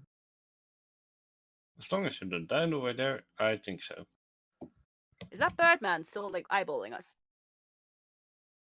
Spot hidden. Hmm. Oh wow. Oh. Oh no. It all falls to He you. might be looking at you. You don't know. I think we've lost the I'm way. suddenly very disoriented. I can't see a thing.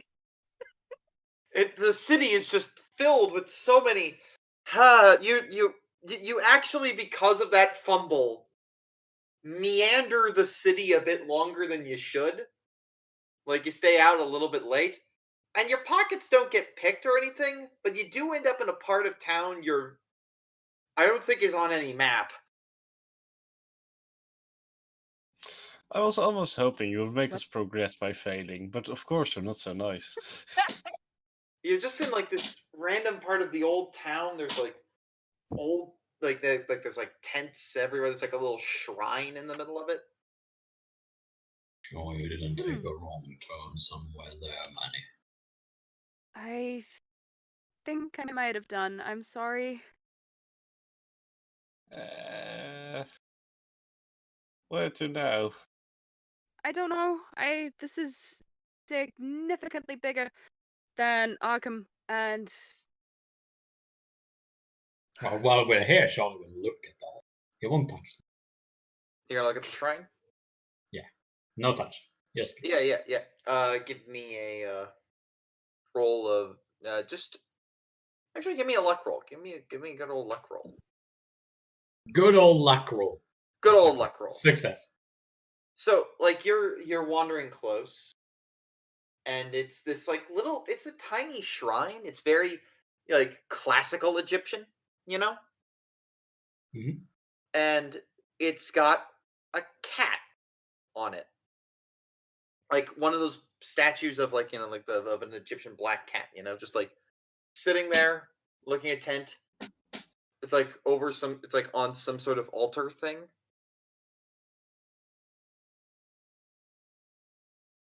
And you notice that while you're approaching this, that there's like this poster that says, "Someone stole my scroll. If you find it, please return it." Someone stole my scroll. Yes. Is there a description of the scroll? Just says written in hieroglyph. Okay. That. Alright. Sure. I'll When keep in my Egypt, eyes look on for it. a scroll of hieroglyphs. Huh. Charlie, was it you? When the fuck would I have been able to steal a scroll? It's happened before. Yeah, but when would I have had the time? I don't know what you get up to when you're not around. And you already Maybe said you'd been here along the before, so Yeah, like 2 months ago. yeah. How long's the sign been there? And It was newly written to me.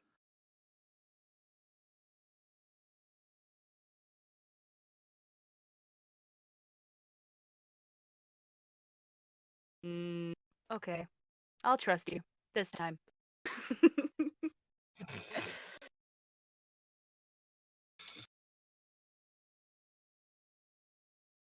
We obviously don't have the scroll right now. You So. don't have to Nope. right now, so move I along. know she was just fucking with you. It's okay.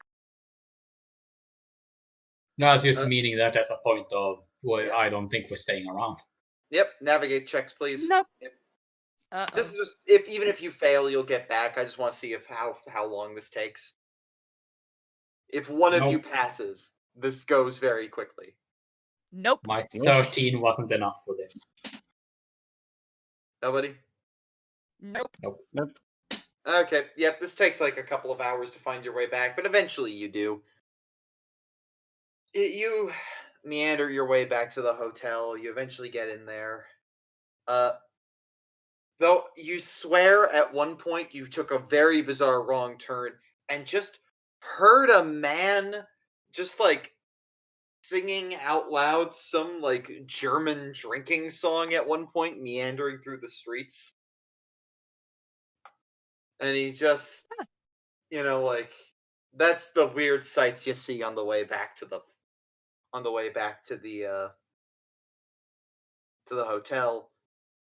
And Toprak. No. Now you have your own room for these hotels. You're the head of the trust. You deserve this privilege. Mm-hmm. So me and Clara share?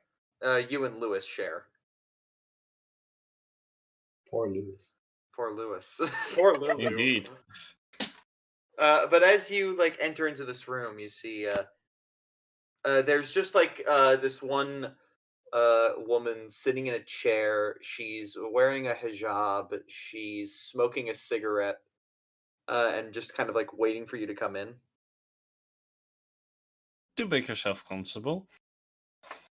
I already have. She takes off the hijab, and it's the spy Elena Costanza, who was on the Blue Train Black Knight scenario from long ago. Oh, She works for MI6. She's the represents them on behalf of the trust. Hello, Mr. Oh. Dimir. hello. Do you have a message from Trust from to me? Yes, I have a message from MI6 for you, but this one is classified, so I'm afraid you'll have to keep this one top secret. Then I better make sure Charlie isn't standing on the other side of the door again. Looks through the eye hole. You're fine. All right. So now, let me be perfectly clear. I want to fund this organization as much as I can, but I'm currently in Egypt on business. England has a lot of interests in making sure that she gets to keep her colony. Understand? Yes, understood. You know how I don't like to interfere with political. I know you don't, sir, but I must make this clear. MI6 will only keep funding the trust under one condition. I need you to allow us to use the trust as a base of operations for MI6 operatives. So you're just pulling this Just- out of your ass right now. Just Just stationing a couple of spies. Just to keep an eye on what's happening all over the world. It is very important that we keep an eye out for these things. After all, if we are to continue fighting the mythos, the British government does need to have some insight to all of this. you're acting like it's a mythos you care about. But alright, you got my hands tied behind my back. For how long will you use it? We'll renew every couple of years, but my only one question for you. But I am somebody who's willing to make a reasonable exchange. I'm not the only spy currently in Egypt. I have a contact. Let's just say we've got friends in the newspapers. That is that does make keeping a colony a bit easier. Here's all you have to do. If you ever need help, if you find a journalist and you ask them, "Does the sparrow fly at midnight?" and they say, no, sparrows fly at dawn," then you know you have one of us in there, and we can give you some extra information. Tell you what we know.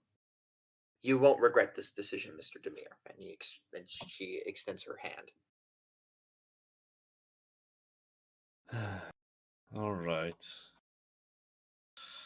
Let's hope that this won't be needed for long, but it's a worthy exchange. Perfect. Our spies will be we'll be sending one spy to go into Turkey very shortly. We have some concerns growing. After all, with revolutions happening all over the Middle East right now, we have to make sure that we understand the entire situation.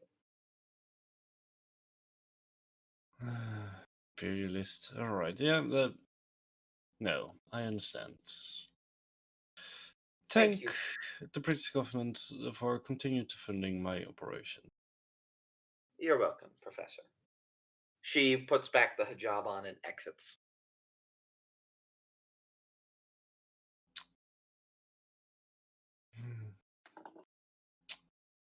It will be worth it. It will be worth it.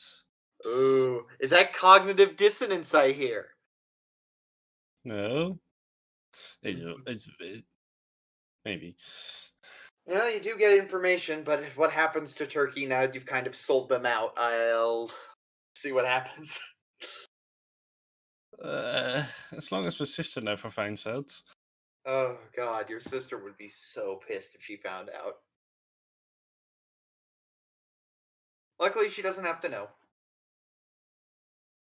She's in Arkham right now. What does she care? As long as I could do this. So, I have to ask Charlie, did you genuinely do that, or? I wasn't genuinely in the closet. I just thought it was fun to roll. It was funny. It's fun. She exits. Night passes uneventfully. After that.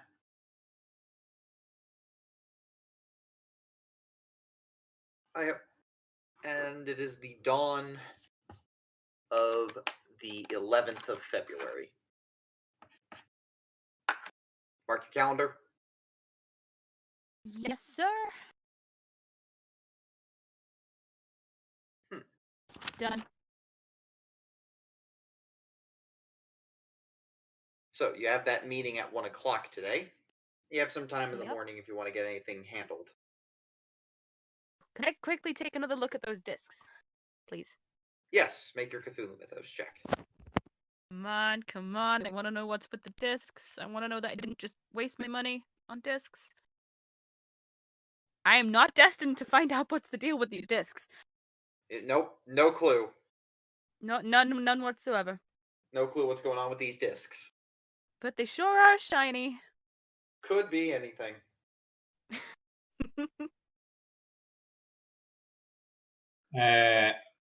Charlie actually wants to head to Nayar's shop and shadow him on the way to the place to make sure that no one fucks with him on the way. Ooh. I will ask for a stealth check and a spot hidden. That's a critical stealth, not critical extreme, and I am willing to spend a few points of luck to make that spot hidden a success. 5 points of luck. Alright, I will tell you everything you see and what you discover soon enough, but that just leaves Toprak and Clara by themselves for a bit. Do you want to pursue anything? What do we have at the moment?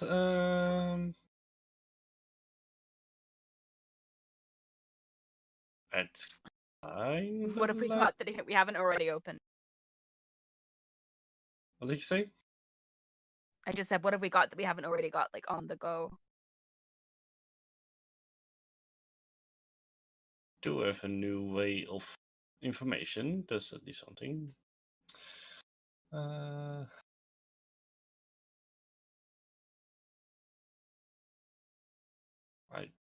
know. I don't really know what we look into further. Not from this short distance that we've got to cover today, anyway.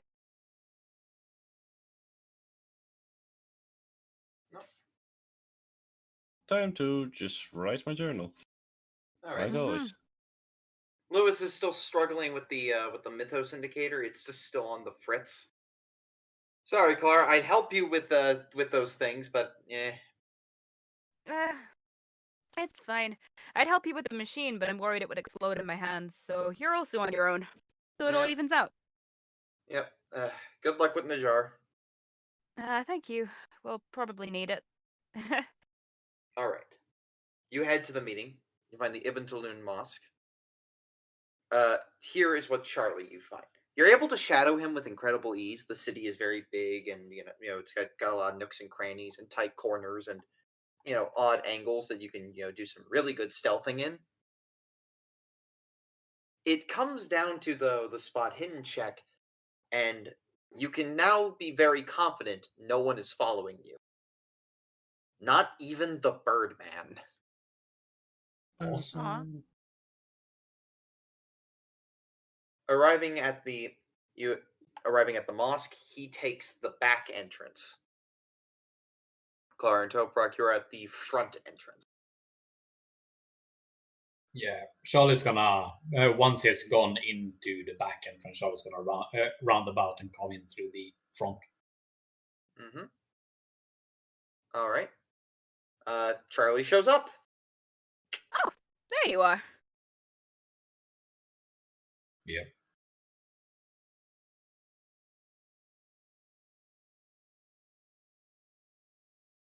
Come, let's chat with him. Yeah. Wonder what he's got. Probably All right. nothing good. As you proceed to enter the mosque, a man with a box hits it with a cane and goes, "Ma'am." Yes? hands you a blue scarf. Oh. Sorry. Okay. Not to worry, tourists. Oh, it's the same. I know. She's Look- just looks kind of at- futzing with this thing, Looks trying at to put it on. Toprak and goes, "Yeah, I know, right?" Trying my best here. Leave me alone. In you enter. There's like a private little room that's typically made for personal meetings between people. This is a common facility of a lot of mosques, since they're also made not just as prayer places but also community centers. And so there's like a private room within there. He has his back towards you. You have your back towards him as he's sitting there. It's like, okay, so what do you want to know?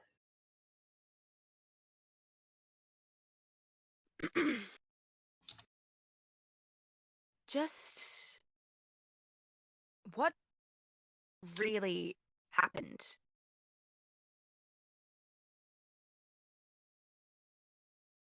I was working. So I have an agent. His name is Warren Bassart. He's French. He gives me European clients looking for any artifacts they might need that might provide them clues or give them insight or something. And whatever some artifacts they find, they sell to me. That's our little system. Well, he set me up to help with the Carlisle expedition, and I sold them this scroll detailing the tunnels beneath the pyramids, along with a second scroll detailing the intricacies of the throne room beneath the bent pyramid.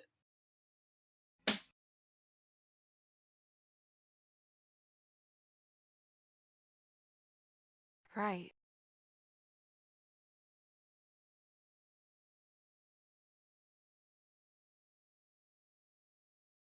Now, these artifacts were already in my possession a long time ago, and I sold them to the Carlyles, and they disappeared. What made it even stranger is that my agent, Mr. Warren Bassart, also disappeared Oh. shortly thereafter. Nobody ever saw him leave Cairo, and I've heard some rumors that he's currently well, let's just say he doesn't have a home anymore.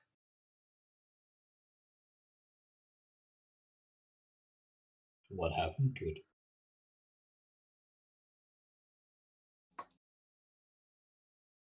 He currently lives out on the streets. Last I heard, he was in in the Red Alley. It's a hashish den.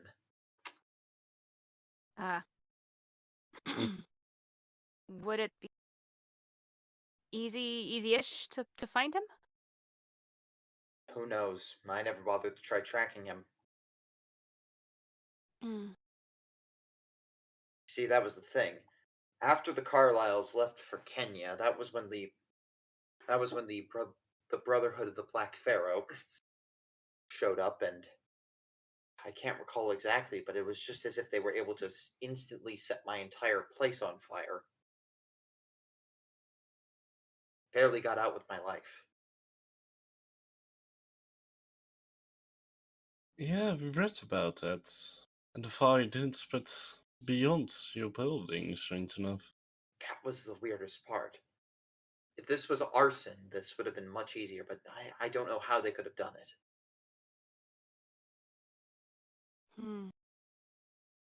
Let alone why me. I have no idea what it could have. Why they would go after an antique dealer. They didn't steal anything from you, perchance? Nothing was stolen from my shop. Not at all. I think it might have been because you held these Western fellows. Are you were you implying with that? No, if the Order of the Black Pharaoh might have burnt it down because he helped the Carlisle expedition. That would make the most sense, yes. So I The guess Order of the the real Black question. Pharaoh is entirely unknown to the Egyptian people. They're considered an aid organization for those who know, but secret societies are always known for, just being pesky. But they told me, after I survived, that if I told anyone anything, that I would be silenced permanently.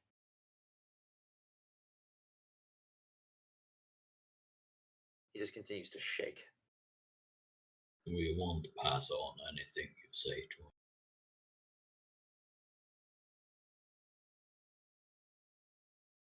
I'd like to prompt psychology checks from all of you.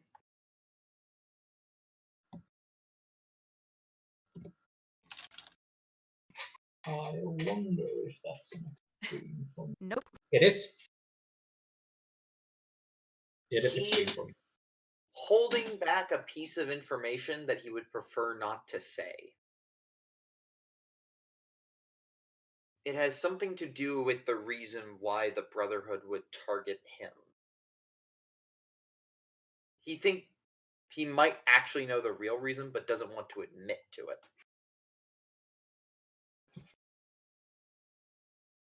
Listen here, man, here's the thing. So You're already spilling the beans to us, so it's now very much in your self-interest that we are armed with anything we might need to know to fight against these fuckers. You understand me, right?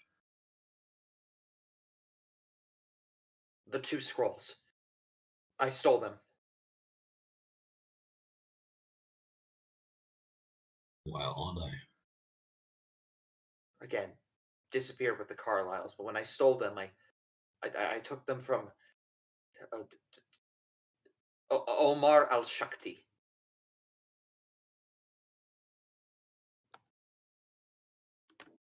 And who is he? He owns a cotton plantation, just a little north of here. And he is the one who had the scrolls before? Yes. Then I got them and sold them to Carlisle Company. I suppose you don't have any copies of them. No, I just remember their vague details, not much else. Reckon he might have. Maybe.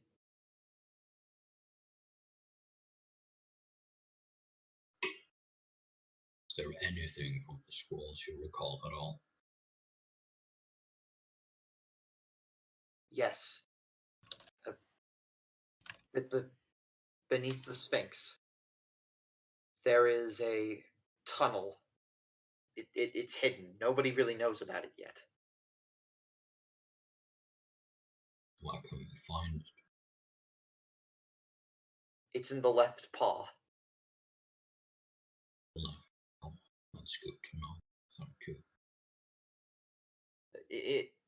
In addition, again, the bent pyramid. There were 2 rooms underneath it, one on top of the other. The throne rooms? I wouldn't know. Don't speak hieroglyph. Right. I just saw an illustration.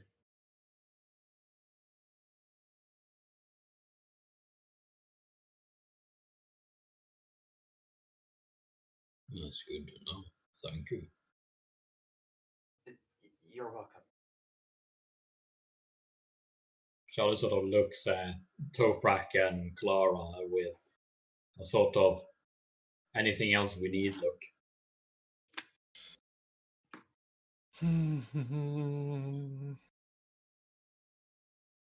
Nope. I can't think of anything right now.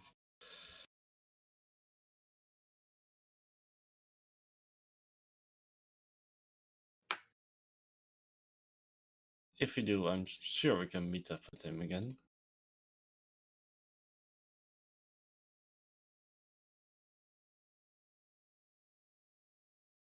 You seem like a good man, Major. Thank you. Am I right in that? I'll go back to attending my business. Lunch hour is almost over. Yeah, and before you leave, we might have an organization that could help you out if you're interested.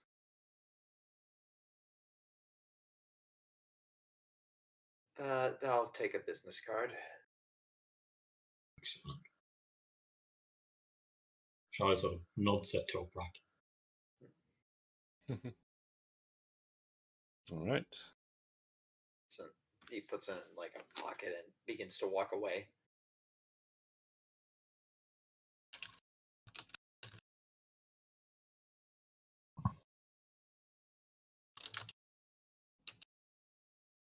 So the way it's looking to me is by going to this Omar, we might be tipping our hand and revealing our presence a bit too much. Well, it's up to you. Oh, one more thing. He comes back.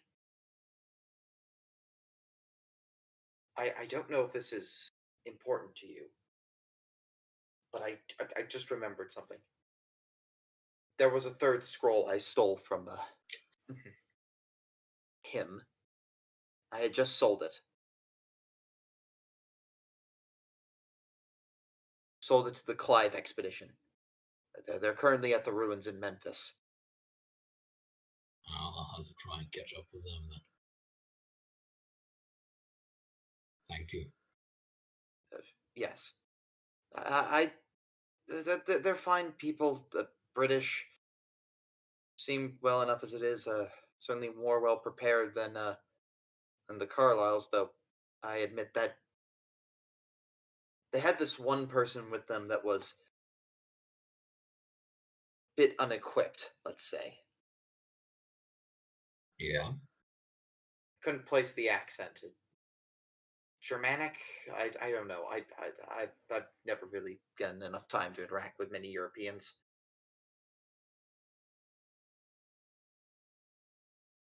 Someone we should keep our eyes open for then. Yeah.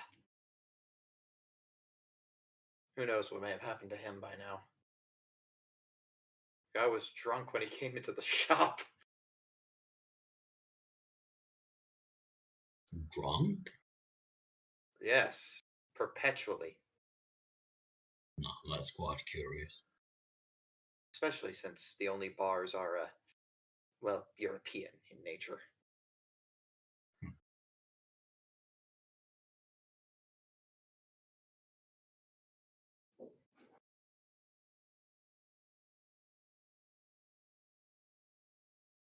That's all I have. It's much appreciated.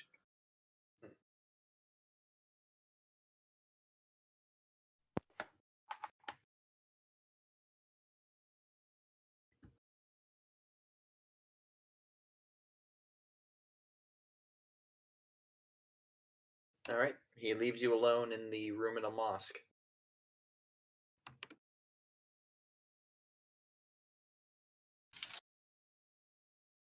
So where do we want to go from here?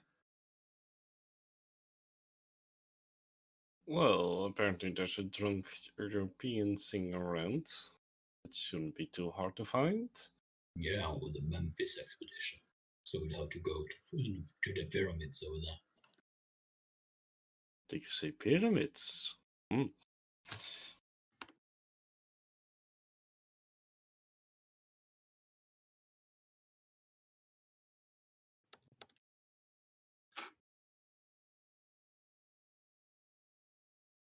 Yeah, there was a German singing voice.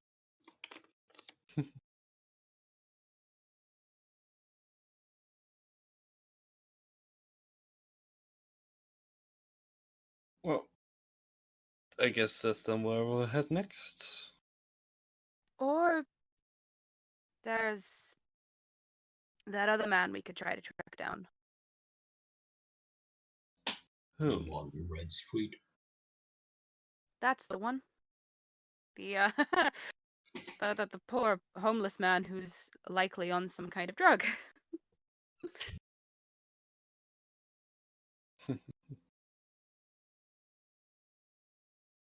Yeah, an old mate of Carlyle's, it looks like, on the letter. There's a possibility he could know something. You wanna look into him? I do. Actually, I have a bit of a gut feeling. Let's go for it then.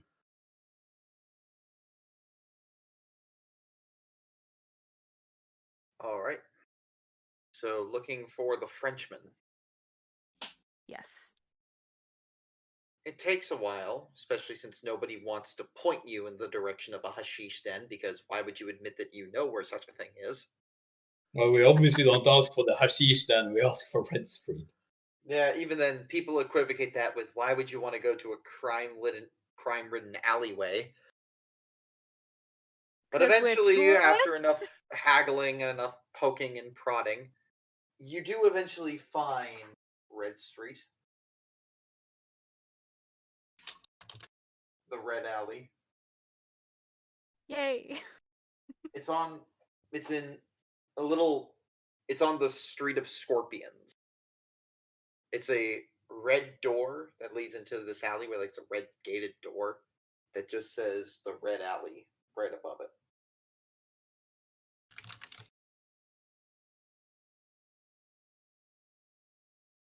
Well, who's in? We'll go together. Yeah. Naturally, Shadi wasn't just gonna fuck off. There Well, are No, I. you walk in and there are just all of these poor, like very homeless people who have all kind of gathered here, just like laying down in tents, ramshackle equipment made to form some sort of shelter, just all begging for money or trying to sell you drugs just to hopefully make a quick buck, until eventually you get to a guy. He's got a hood. He's got a box with the initials WB in front of him. He has no shoes. He's just there in ratty clothes. And he's just like taking like long draws out of this pipe, the smell of weed in the air.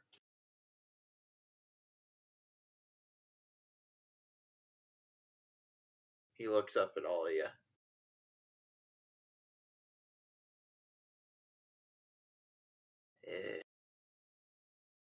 Bonjour.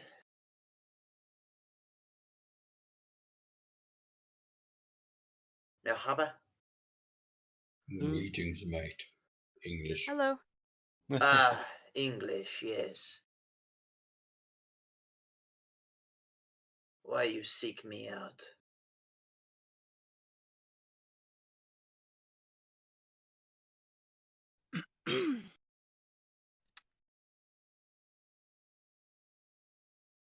Forgotten Looks the at guy's Clara. name. I've forgotten the guy's name. Let me read up. Hold on. Warren. Warren No. Bessart. No, not him. His Hey, boss. yo, There we beggar. go.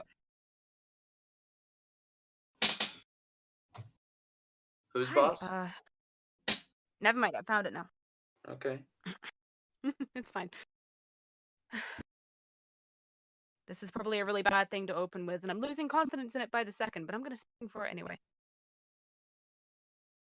Did you used to know a man called Faraz Najjar? Yeah, I knew him. He worked for me. Mm-hmm.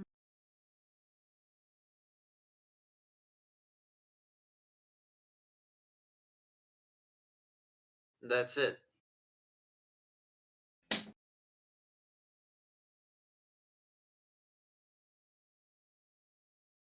What did you have to do for him? I gave him artifacts and clients. Rich Europeans want to go faff about in Egypt, that's their business.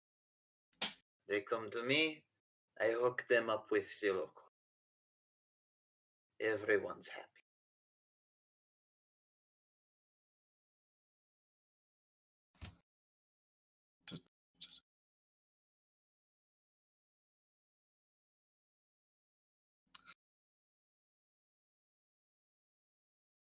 So how come you ended up here? One job went badly, and the whole reputation went kaput. And he just puffs weed directly into your faces. So, what happened that was so awful? What?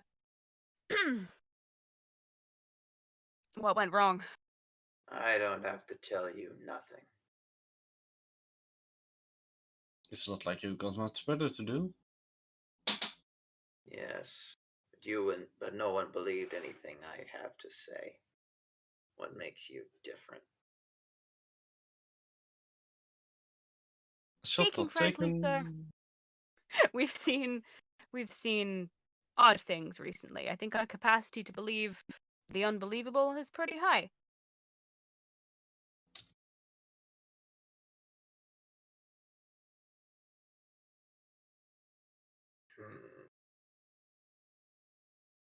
All right, then.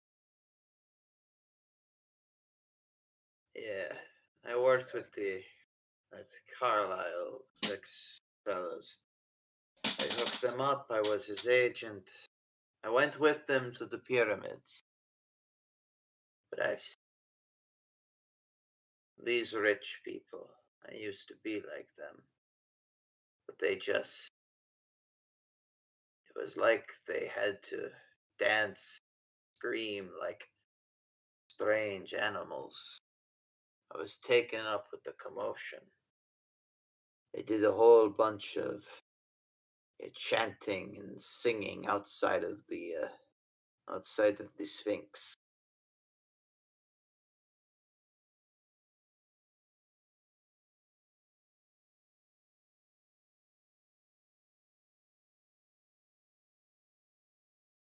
What do they do during this dancing and chanting? They were saying they were trying to learn more. Maybe that they acted like the old Egyptians. They would see what they saw or get some sort of insight. Rich people nonsense to me, but then I saw it. The black sphinxes. Dozens of them. Miles upon miles of black sphinxes. An army. They were everywhere. He takes a drag, just trying to forget. It hurts my brain to even think about them.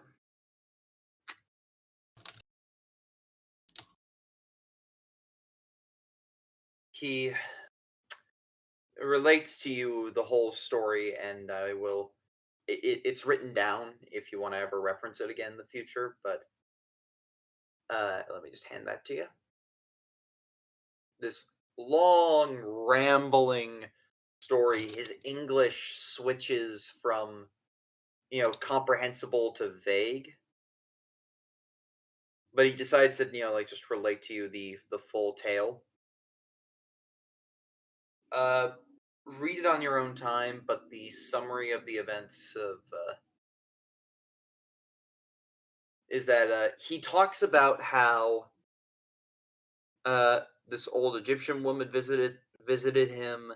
She said that her son had been one of the diggers, and that the diggers had fled because Carlisle and the others had consorted with an ancient evil, the messenger of the Black Wind. she said that she could recognize that the souls of all the Europeans, except for Jack Brady and for him, were lost. And if I wanted proof that if you wanted proof, he should go to the collapsed pyramid at medium the night before the dark of the moon, at the time when the moon is slimmest. And he went and he saw some stuff.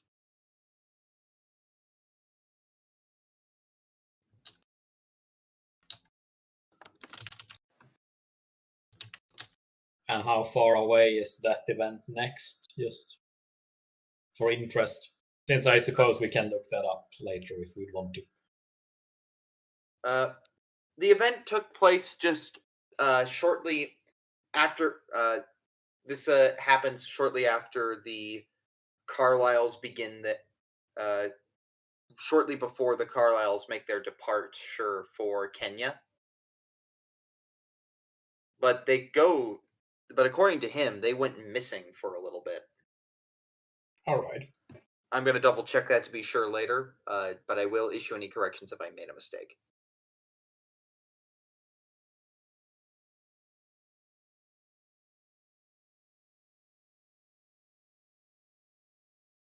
He also mentions that a bunch of them went to the bent pyramid and then disappeared for a bit and then came back. Apparently, that was freaky. Mm-hmm.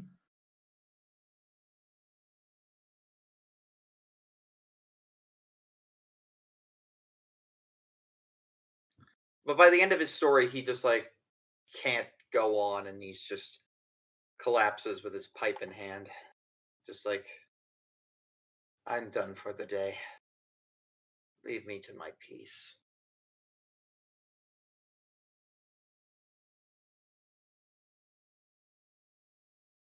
You should really stop breaking yourself like that, man. You deserve better. This is the only way I can cope. It's weak and you know it. Man up. No. Well, after what I've seen, we're all weak compared to those things.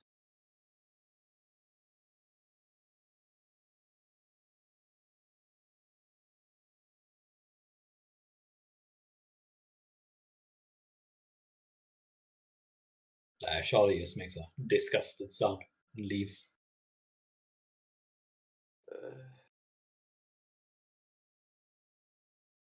Nuri of El Wasta. That was her name. I don't know if she's still alive even.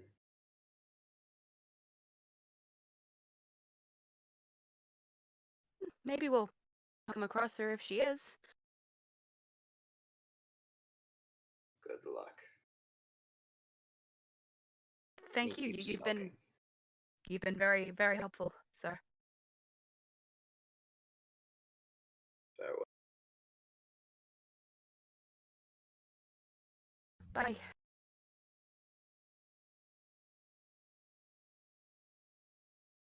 Bye. You leave. It's the evening now. Well, that was a scene. I thought there Wasn't it isn't much just? we can do for him. Even if I gave him more money, he would just have been very sarcastic.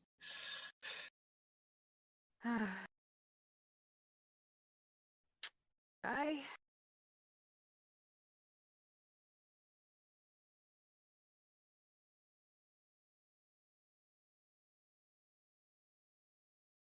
Well,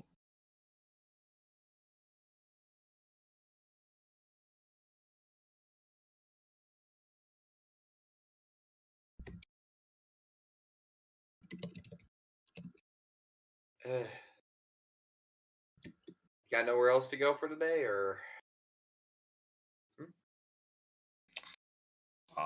Nope, I think the Yeah, next we thing can we did round would off take a soon. very, very long time. Yeah, Yep. I can round off very soon. I think at this point you've had a long day, and going back to the hotel is probably worth it.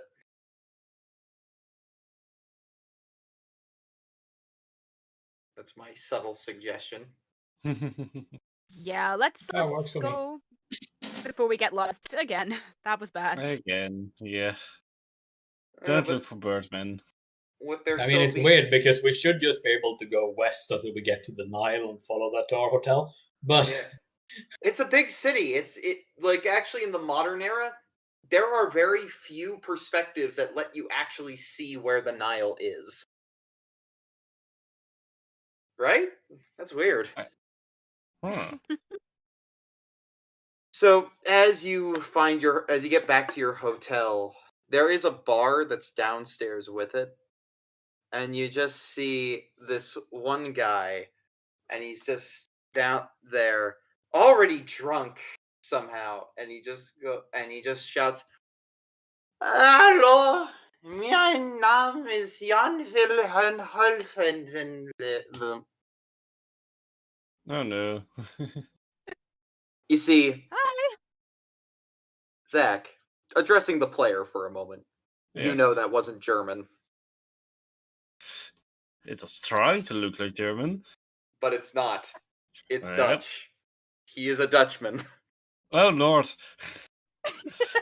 Prepare for my bad impersonation of the accent. I have no no. idea. Okay, sure, go ahead. Come on, let me find. Hang on. I have to sound drunk. Drunk and Dutch. It goes pretty well together. Laat me lang hier geen komen. You're allowed to be very offended by this, Zach. You're trying to do throat sounds. That's yeah. He's just like gesturing you to come join him. Oh lord. Oh, here we go. Is this all of us, or does he just want Professor Dimir? He wants all of you.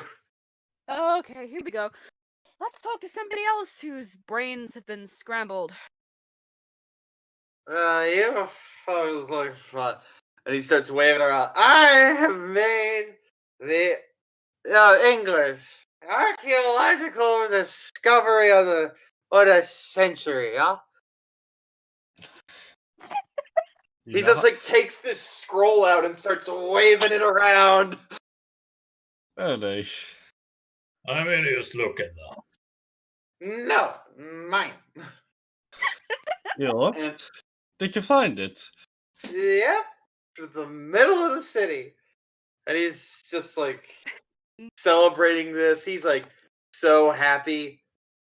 And that's when you notice a cat jump up onto the bar. What mysteries lie beneath the deserts of Egypt? And what other secrets does the city have to offer? A city recovering from a revolution, and investigators trying to unearth a nefarious plot beneath it all. We will find out next time in episode 11 of Masks of Nyarlathotep, Through the Desert. As always, I am your humble servant, vitusvarnus. See you next time.